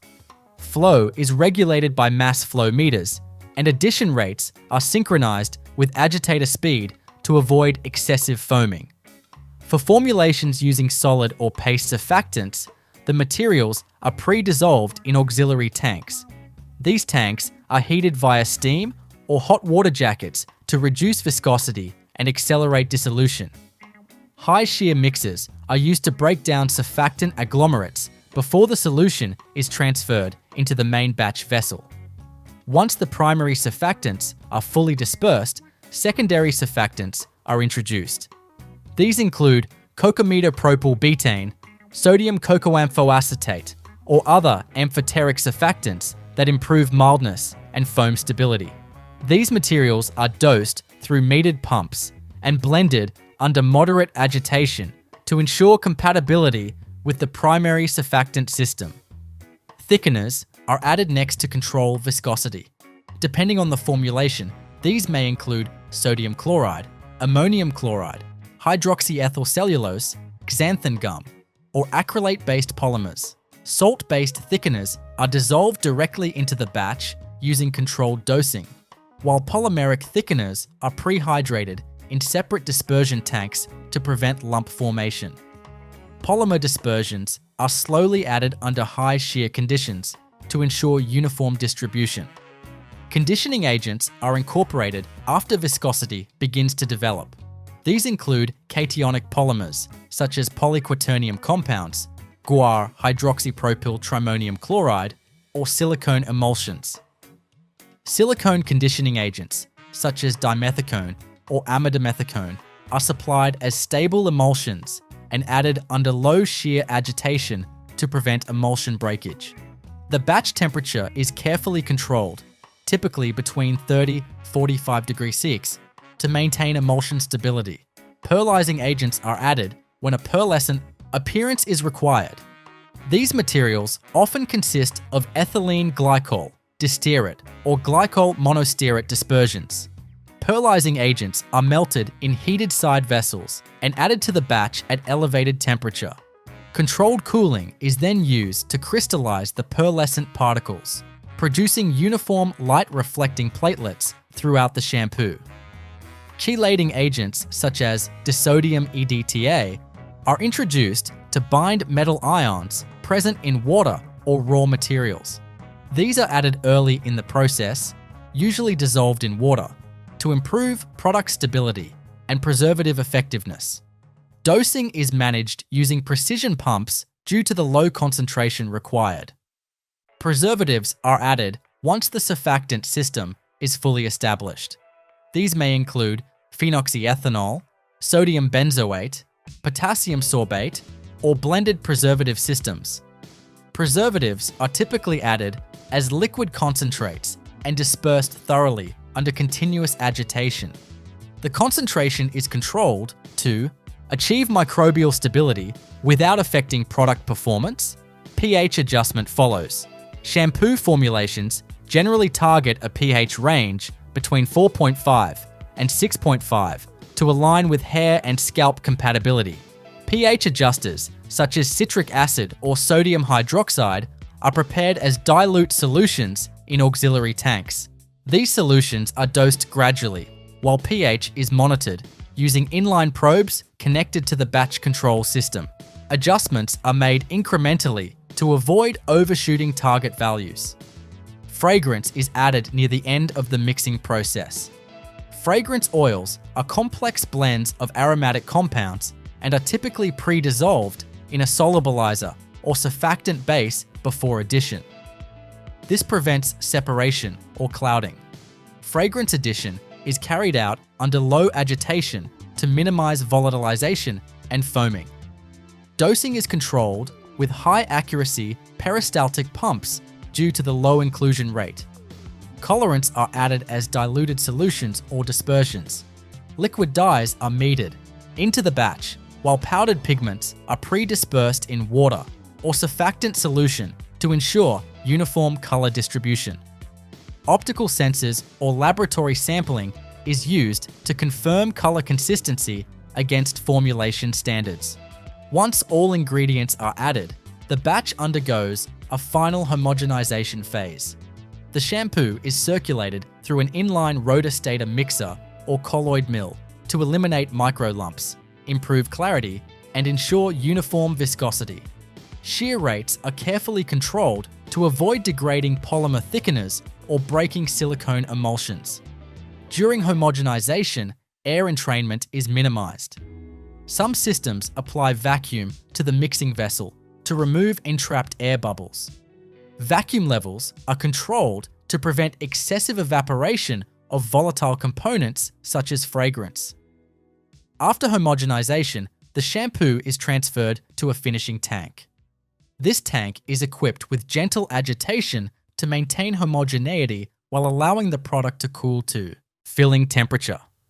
Cooling is achieved via the vessel jacket using chilled water or ambient cooling loops. Final viscosity develops during this cooling phase, particularly for salt or polymer thickened systems. Quality parameters are verified at this stage. Viscosity is measured using rotational viscometers, density is checked using digital densitometers, and pH is reconfirmed. Adjustments can still be made by adding small amounts of water, thickener, or pH modifier if required. The finished shampoo is then pumped through sanitary pipelines to the filling area. Transfer pumps are selected based on product viscosity and shear sensitivity, commonly using lobe pumps or progressive cavity pumps. Flow rates are synchronized with filling line demand to maintain steady supply. Packaging begins with bottle preparation. Empty bottles made from PET, HDPE, or PP are delivered to the line in bulk and fed into an unscrambler. The unscrambler orients bottles upright and transfers them onto a conveyor system. Bottles pass through an air rinsing station where filtered air removes dust or debris from the interior. Bottles are conveyed to the filling machine. Filling systems may be volumetric piston fillers, mass flow fillers, or time pressure fillers, depending on product viscosity and accuracy requirements. Filling nozzles descend into the bottleneck to reduce splashing and foaming. Fill volumes are controlled to tight tolerances, typically within plus 5%. Filled bottles move to the capping station. Caps are sorted and oriented using vibratory bowl feeders.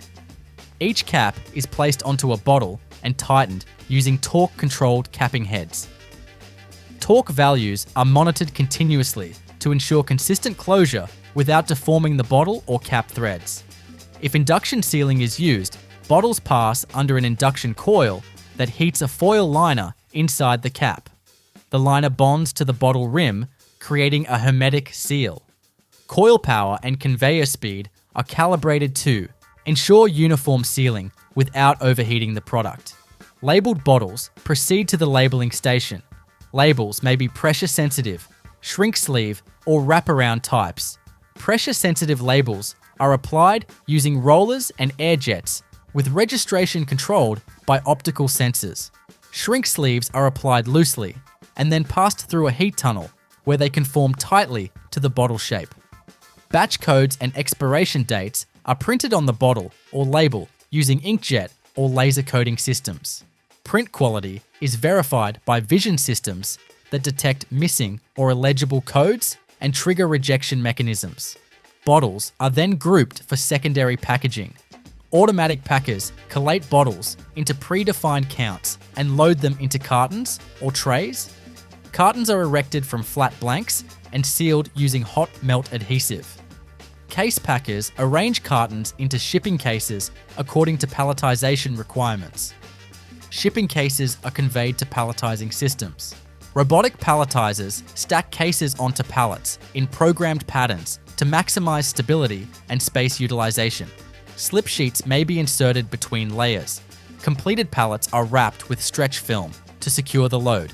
Throughout the entire process, production is controlled by a centralized automation system. Programmable logic controllers manage ingredient dosing, mixing speeds, temperatures, and transfer operations. A supervisory control and data acquisition system provides real-time monitoring, data logging, and batch traceability. Recipe management software stores detailed formulation parameters, allowing rapid changeover between different shampoo variants such as moisturizing, clarifying, volumizing, or color protecting types. Automated valve manifolds route ingredients to the correct vessels based on the selected recipe. Raw material inventory is tracked digitally. Each ingredient lot is scanned and logged before use, and consumption data is automatically reconciled with production output. This ensures accurate material planning and batch traceability. Cleaning cycles between batches are executed using automated clean-in-place systems. These systems circulate cleaning solutions and rinse water through vessels, pipes, pumps, and fillers without disassembly. Cleaning parameters such as time, temperature, and flow rate are recorded for each cycle. Tim Hortons donut production begins with a dry mix formulation containing enriched wheat flour, sugar, dextrose, non-fat dry milk, salt, leavening agents like sodium acid pyrophosphate and baking soda, and dough conditioners. These dry ingredients are stored in silos or large bagged quantities and conveyed into industrial mixers via auger-fed hoppers. Water, maintained at a controlled temperature between 26-30 degrees Celsius, is added automatically by volume through solenoid-controlled valves.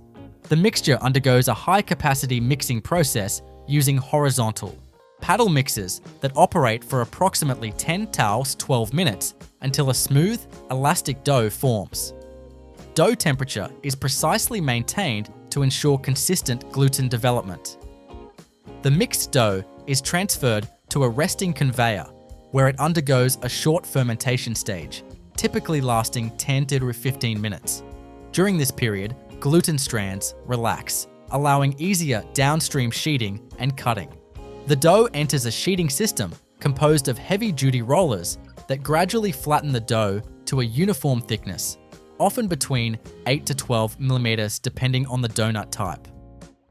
A dusting system coats the sheet with a thin layer of flour or starch to prevent sticking. Next, rotary cutters mounted on a continuous belt use oscillating blades and die shapes to stamp out ring donuts, filled donut bases, and specialty shapes. Hole cutouts are collected via vacuum suction and reintroduced into the dough stream to reduce waste. The shaped pieces drop onto a mesh conveyor belt, which transfers them into a proofing chamber. The proofer is a humidity and temperature controlled enclosure typically maintained at 38-42 C and 75-85% relative humidity. Here, yeast-leavened donuts undergo final fermentation for 35 to 50 minutes, doubling in size. Upon exiting the proofer, donuts enter a continuous fryer via an infeed belt that gently lowers each piece into the oil. The fryer is filled with high-stability vegetable shortening, held at a consistent temperature of 185-190 degrees Celsius. Conveyor arms with paddles submerge the donuts briefly before flipping mechanisms rotate them halfway through the cycle to ensure even cooking on both sides. Each donut spends 120 seconds in the fryer. Oil filtration systems continuously circulate and clean the oil through mechanical filters and carbon filtration media to maintain clarity and extend oil life. Excess oil is removed from the surface by air knives as donuts exit the fryer. Fried donuts transfer to a cooling conveyor, where forced ambient air reduces product temperature before glazing or filling. For ring donuts, a waterfall-style glazing system coats the tops with sugar glaze. The glazing machine contains a recirculating pump that delivers a steady curtain of glaze to ensure uniform coverage. Filled varieties proceed to an injection station. A synchronized multi-nozzle injector aligns with each donut and dispenses a precise volume of filling, such as fruit jam, Bavarian cream, or chocolate, into the center of the pastry using piston-driven pumps. Fill volumes are regulated down to the gram for product consistency. Specialty donuts requiring additional coatings, such as powdered sugar or cinnamon sugar, enter a rotating tumbler. The tumbler's perforated drum allows excess sugar to fall through while evenly applying the coating as the donuts rotate inside. Sensors monitor rotation speed and coating application rate. For chocolate or icing-topped varieties, donuts pass through a curtain enrobing system or a top-down depositor. The enrobing system consists of a tempering kettle and a heated pump that maintains the chocolate or icing at its working viscosity, typically around 40-45 degrees Celsius. Topping depth is controlled by belt speed and curtain thickness. Donuts requiring sprinkles or toppings are conveyed beneath a waterfall depositor or rotary sprinkler. The toppings are dispensed from a vibrating hopper that ensures even spread. Static charge may be applied in some systems to increase topping adhesion to the wet icing. Once decorated or filled, donuts proceed through a spiral cooling tower. The spiral conveyor allows a compact vertical footprint while offering extended cooling time, typically 15 to 20 minutes. Forced air circulation removes residual heat, allowing products to stabilize before packaging. Each donut then moves through a vision-based quality control system. High-speed cameras scan for defects in size, color, fill placement, or topping consistency. Items outside. Tolerants are rejected automatically using pneumatic pushers. Qualified donuts are then grouped by variety and type using a servo-controlled collation system. Products are aligned into lanes and counted by photoelectric sensors, preparing them for packaging. Packaging is handled by an automated tray loading system. Flat-folded paperboard trays are erected using mechanical arms, and donuts are placed inside via pick-and-place robots with suction grippers. For assorted packs, robotic arms select donuts by type from buffer conveyors. Trays proceed to a lid applicator station, where pre-folded lids are pressed and sealed using glue jets or heat-sensitive adhesives.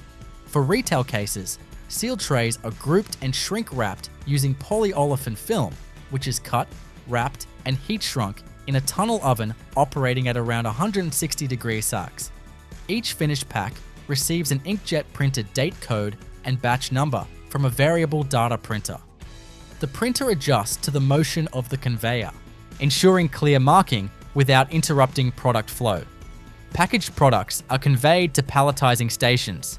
Robotic palletizers, equipped with vacuum or mechanical grippers, stack trays in precise layer patterns onto standard pallets. Slip sheets may be inserted between layers for stability. Full pallets are wrapped using a rotary arm stretch wrapper. The film roll is tensioned to apply a tight wrap without deforming the boxes. Wrapped pallets are transferred to refrigerated holding or shipping docks for distribution. Throughout the process, programmable logic controllers synchronize machine timing, belt speeds, pump volumes, and thermal settings.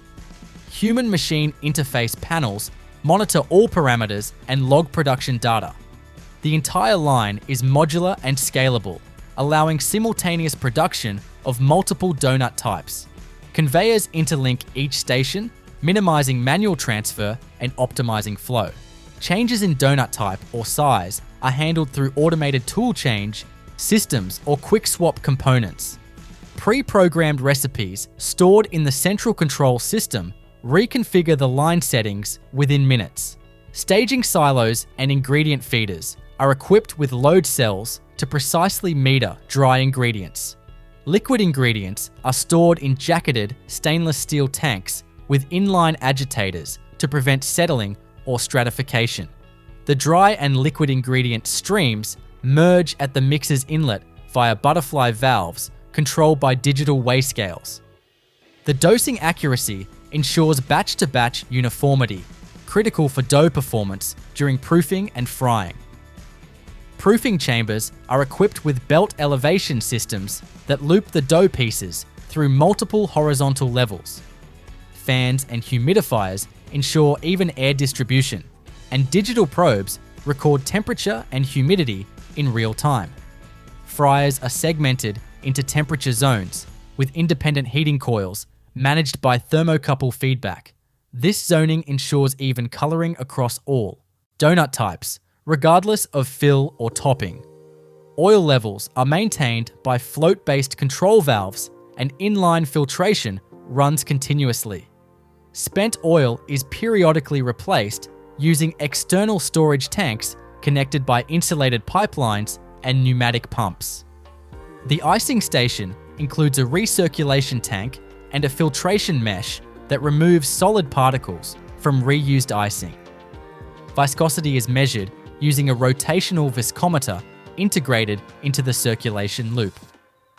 Decorative elements such as drizzle patterns or text are applied using programmable depositor heads, which trace patterns based on CAD instructions and synchronize with conveyor speed to ensure alignment.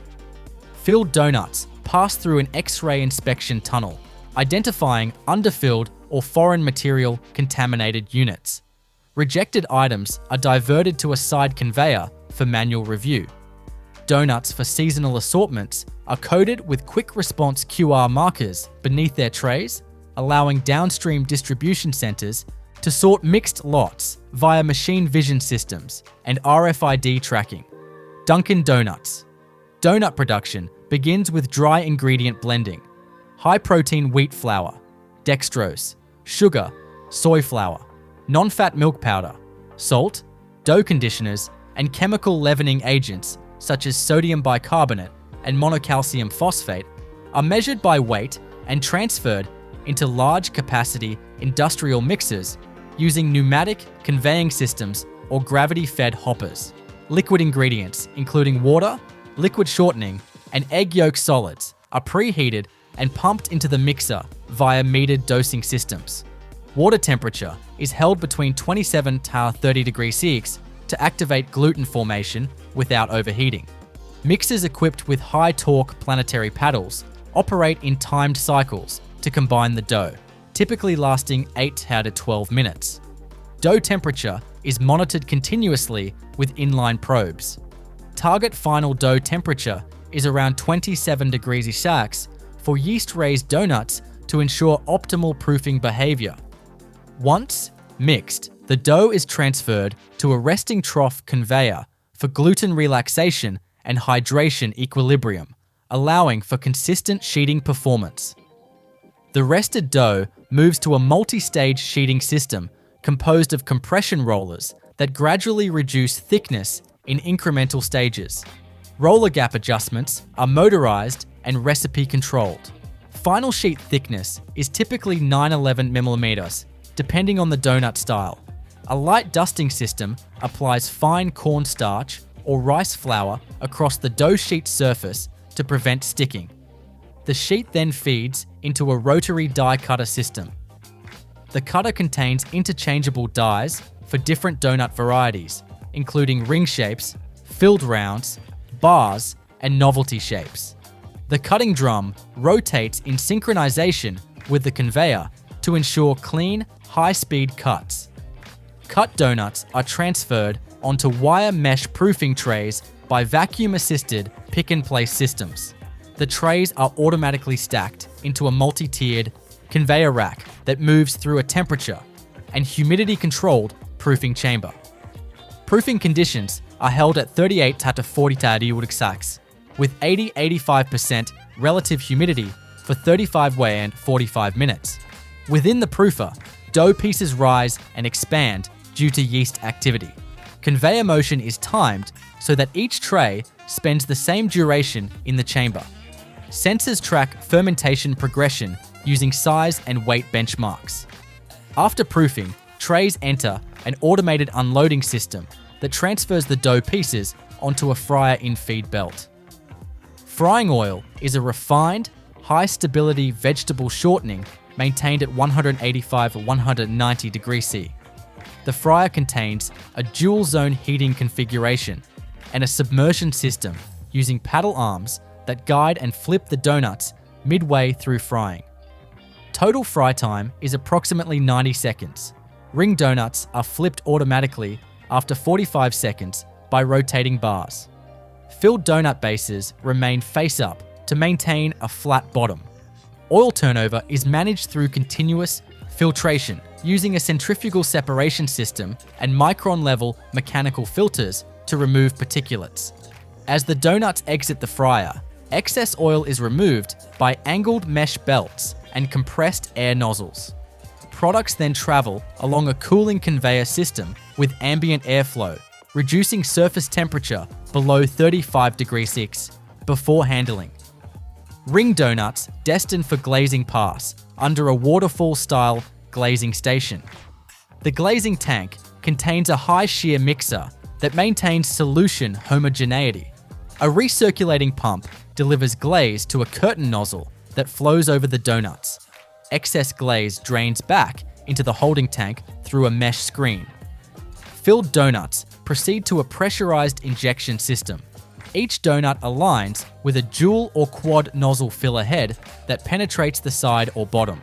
Piston pumps dispense fillings such as jelly, cream, or custard with precision-controlled volume, typically 18 to 25 grams per unit. After filling, donuts requiring icing are transferred to a top-down depositor. This system uses heated reservoirs that keep icings at 40 to 45 degrees Celsius. Servo-controlled valves open and close based on donut presence detected by photoelectric sensors. Depositor heads apply a measured layer of icing across the top surface. For varieties requiring toppings, donuts travel under a vibratory topping applicator. Toppings such as chopped peanuts, sprinkles, or coconut shavings are dispensed via a rotating auger or oscillating tray, which evenly distributes material across the icing surface. Adhesion is achieved by timing the topping deposit immediately after icing application. Powder-coated or sugar-rolled donuts are conveyed into a rotating tumbler drum. A controlled feed of granulated or powdered sugar enters through a dosing hopper. The drum rotates at a calibrated RPM to coat donuts uniformly without damaging their structure. Fine mesh filters remove sugar clumps from the recirculation stream. Donuts with drizzle designs undergo a separate decoration process using linear motion gantry arms. These arms carry nozzles that deposit thin lines of icing, chocolate, or flavored syrup in programmed patterns. Motion control algorithms synchronize nozzle movement with conveyor speed for accurate designs. Post-decoration, all donuts pass through a spiral cooling tower. This vertically stacked conveyor system allows compact, high-capacity cooling with continuous airflow. Residence time is typically 15 to 20 minutes, allowing toppings to set and fillings to stabilize. Donuts exit the spiral cooler and enter a high-speed vision inspection system. Industrial cameras mounted above and to the side scan each product. Parameters such as size, color, symmetry, icing coverage, and fill injection marks are analyzed in real time. Out-of-spec items are removed via air-jet ejection systems. Acceptable donuts are organized into lanes using servo-driven diverter arms. Grouping is based on variety and pack size. Collation belts accumulate donuts into patterns that match tray cavities. Packaging begins with automatic tray erecting. Flat paperboard blanks are fed into a forming unit that applies glue and folds trays into shape. Form trays move beneath pick-and-place units with vacuum suction cups that deposit donuts into each cavity. Assorted variety packs are assembled by robotic gantries with product recognition software. These systems pull donuts from buffer conveyors and place them according to pre-programmed variety maps. Tray sealing depends on the product format. Some are closed with plastic lids, applied and snapped into place by mechanical presses. Others use film sealing units with heated jaws that apply plastic film over the tray and bond it along the edges. Packaged trays are labeled using thermal inkjet printers. Labels include production codes, variety, and timing information. Alignment sensors ensure accurate label placement without interrupting conveyor flow. Trays are loaded into cardboard master cases using side loading systems. Collapsible cases are automatically erected from flat blanks and fed into the loading station. Case flaps are glued and sealed using hot melt adhesive heads. Filled master cases are conveyed to a robotic palletizer. A vision-guided robot stacks cases in alternating patterns for load stability. Slip sheets are added at programmed intervals to separate layers. The stack height is optimized for transport requirements. Each completed pallet is wrapped with stretch film using a rotary arm wrapper. The arm spins around the stationary pallet, tensioning the film for secure transport. Film overlap and wrap count are controlled digitally to match load size. Wrapped pallets are labeled with barcoded identification tags applied by robotic labelers. Pallets then enter a gravity-fed conveyor line toward refrigerated loading docks or cold storage. Throughout the production line, operations are governed by a distributed control system. Programmable logic controllers handle station-level automation, while supervisory control and data acquisition systems log all machine parameters, production metrics, and alarms. Recipe management software controls all batch-dependent variables, including mixing time, proofing duration, fryer temperature, fill weights, and topping dosages.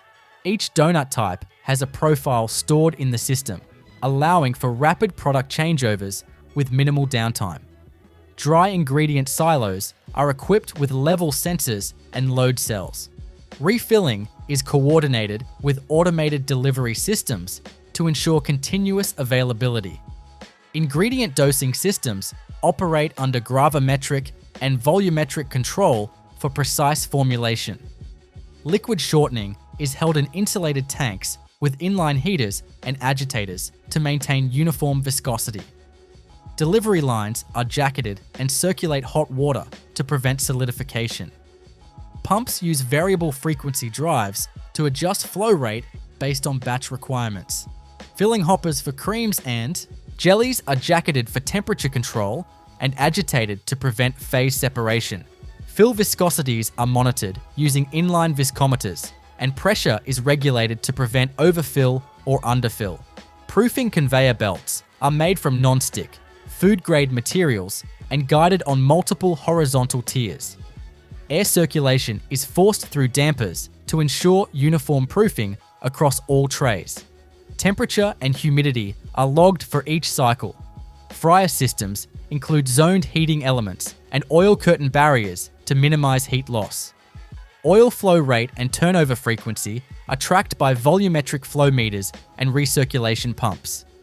Air knives at the fryer exit are powered by centrifugal blowers with adjustable nozzles. Their position and pressure are calibrated to strip excess oil without disturbing surface structure or toppings. Glazing tanks are cleaned and refilled on a timed schedule using CIP circuits.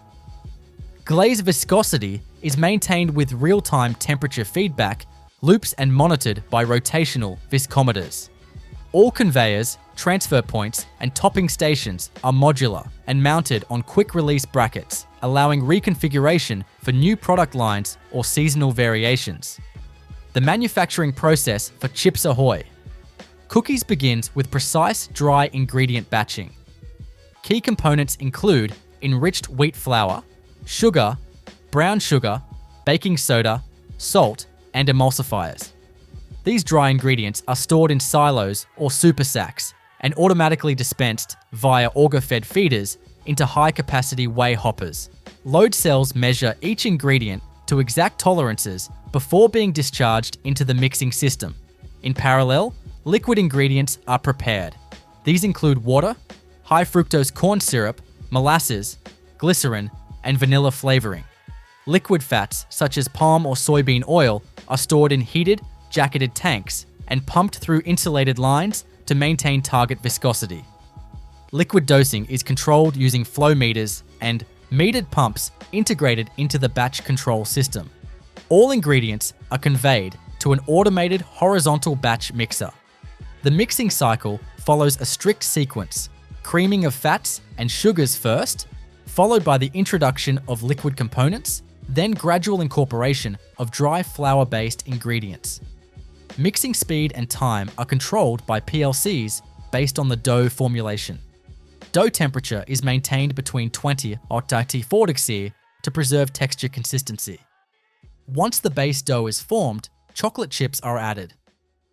These are stored in climate-controlled hoppers to prevent melting or clumping and are added during the final low-speed mixing phase to avoid breakage. Chip loading is calibrated by weight to ensure uniform distribution across the batch. Mixed dough is discharged from the horizontal mixer into a dough handling system, which typically includes a feed conveyor and a rotary chunker. The chunker breaks large volumes into manageable portions for downstream processing. Dough portions are conveyed to the forming line. Portioned dough enters an extrusion-based depositor system. The depositor uses servo-controlled pistons to extrude dough through circular nozzles onto a moving oven band. Each cookie unit is dropped at exact intervals to maintain spacing and size. Depositor nozzles are non-stick coated and fitted with sensors to detect flow irregularities. The formed dough pieces move directly into a multi-zone continuous baking oven. The oven band is typically a steel mesh or solid band, depending on desired bottom texture.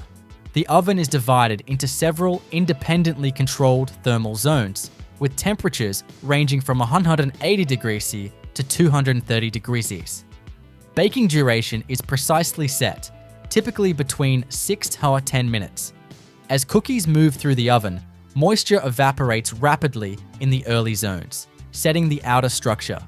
Later zones apply radiant and convection heat to develop interior texture and caramelization. Infrared sensors monitor surface temperature, and humidity sensors measure exhaust moisture for quality tracking. Exiting the oven, cookies pass onto a series of wire mesh cooling conveyors arranged in serpentine or spiral layouts. Ambient forced air circulates across multiple tiers to reduce cookie temperature from above 100 degrees to below 35 degrees within 8 to 12 minutes. Cooling speed is critical to avoid cracking or warping. Cooled cookies then enter a vision inspection system. High-speed cameras and image processing software detect dimensional conformity, color uniformity, chip distribution, and surface defects. Defective units are ejected via pneumatic actuators or diverter arms. Passing inspection, cookies are aligned into lanes via vibratory feeders and belt diverters. Lane alignment facilitates entry into the packaging system. Product counters track units per minute and signal robotic collators when batch quantities are ready. Packaging begins with slug loading. Cookies are grouped into vertical stacks, or horizontal slugs using indexing belts and pushers. Slug formation is synchronized with wrapper film feed using registration marks and encoder-driven rollers. Each cookie slug is pushed into a horizontal flow wrapper. Wrapping film is heat sealable and typically polypropylene-based with a moisture barrier coating. The film unwinds from a roll and wraps around the cookie slug as it is propelled forward. Longitudinal and transverse heat sealers create the fin seal and end seals in rapid succession. Sealed packs exit the flow wrapper and pass under an inkjet coder that prints date codes and batch identification using edible-grade ink. The print head operates in coordination with conveyor speed to maintain legibility. Wrapped packs are conveyed to cartoning machines. Here, cartons are formed from flat blanks by mechanical arms and glue stations. Wrapped slugs are side-loaded into open cartons, which are then closed, sealed, and printed with product and batch information. Cartons are grouped into shipping trays using automated case packers. These machines use robotic pick-and-place arms or pusher mechanisms to load cartons into corrugated cases. The case flaps are sealed using hot melt glue or tape applicators. Full cases move to a robotic palletizer station. Cases are arranged into a predetermined pallet pattern, layer by layer. Slip sheets may be added automatically between layers to improve load stability. Each layer is compressed slightly to ensure uniform height. Completed pallets are conveyed to a stretch wrapping station. A rotating arm or turntable applies plastic film under tension, with pre-stretch rollers ensuring optimal film usage and secure load containment. Wrapping cycles are adjusted for pallet height and weight. Each pallet receives a scannable barcode label printed by an industrial thermal printer. Labels are applied on two adjacent sides for redundancy. Pallet data is logged into the central warehouse system for tracking and inventory. Control. Ingredient replenishment is coordinated with automated inventory management. Raw material silos and liquid tanks are equipped with level sensors and integrated into the batch scheduling system. Ingredient usage is monitored in real time to prevent production interruptions. Throughout the production line, all mechanical systems are controlled by PLCs communicating through an industrial Ethernet network. Recipe parameters are stored in a central HMI interface, allowing operators to switch product types by loading preset programs. Mixing cycle parameters include motor torque, bowl rotation speed, and batch temperature. If values deviate from preset ranges, alarms are triggered, and production can be halted for correction. Chocolate chips are dispensed through vibratory feeders equipped with mass flow sensors. Feed rate is adjusted automatically to match dough throughput. Chips are gently folded into the dough using planetary paddles to preserve shape and prevent smearing. Extrusion depositors are cleaned and recalibrated between batches. Nozzle calibration uses laser measurement systems to verify uniform drop size across all channels. The baking oven includes thermal profiling tools, traveling temperature probes mounted on dummy cookies that measure time and temperature exposure across zones. These profiles are compared to standard references to ensure bake uniformity. Airflow in the cooling conveyor is managed by adjustable baffles and high-volume blowers. Zones are configured to prevent condensation or localized overheating, which could impact texture. Packaging film is spliced automatically using a festoon buffer system, allowing roll changes without stopping the wrapper. Splice detection sensors verify successful transfer and trigger rejection of the transition pack if required. Flow wrappers are equipped with film tracking systems using edge guide sensors to maintain alignment. Tension controllers manage unwind force to prevent film distortion. Cartoning machines feature vision systems that verify correct pack orientation before loading. Misoriented or missing packs trigger reject mechanisms that divert affected cartons to inspection lanes. Case packers use Delta-style robots with suction grippers or mechanical claws. Gripping pressure is adjustable to avoid crushing while maintaining speed. Robot arms operate on articulated joints with sub-millimeter precision. Palletizer systems incorporate automatic pallet dispensers and slip sheet feeders. Gripper heads are interchangeable for different case sizes and stacking formats. Production data, including line speed, output volume, defect rate, and downtime, is continuously recorded and transmitted to a manufacturing execution system. Reports are generated hourly for supervisory review and performance tracking. Temperature-sensitive ingredients such as chocolate chips and syrup are stored in climate-controlled zones. Delivery lines use nitrogen flushing or vacuum seals to prevent oxidation and contamination. Finished goods are staged in a climate-regulated buffer zone before loading. Inventory movement is tracked via RFID-tagged pallets, which interface with the logistics management software.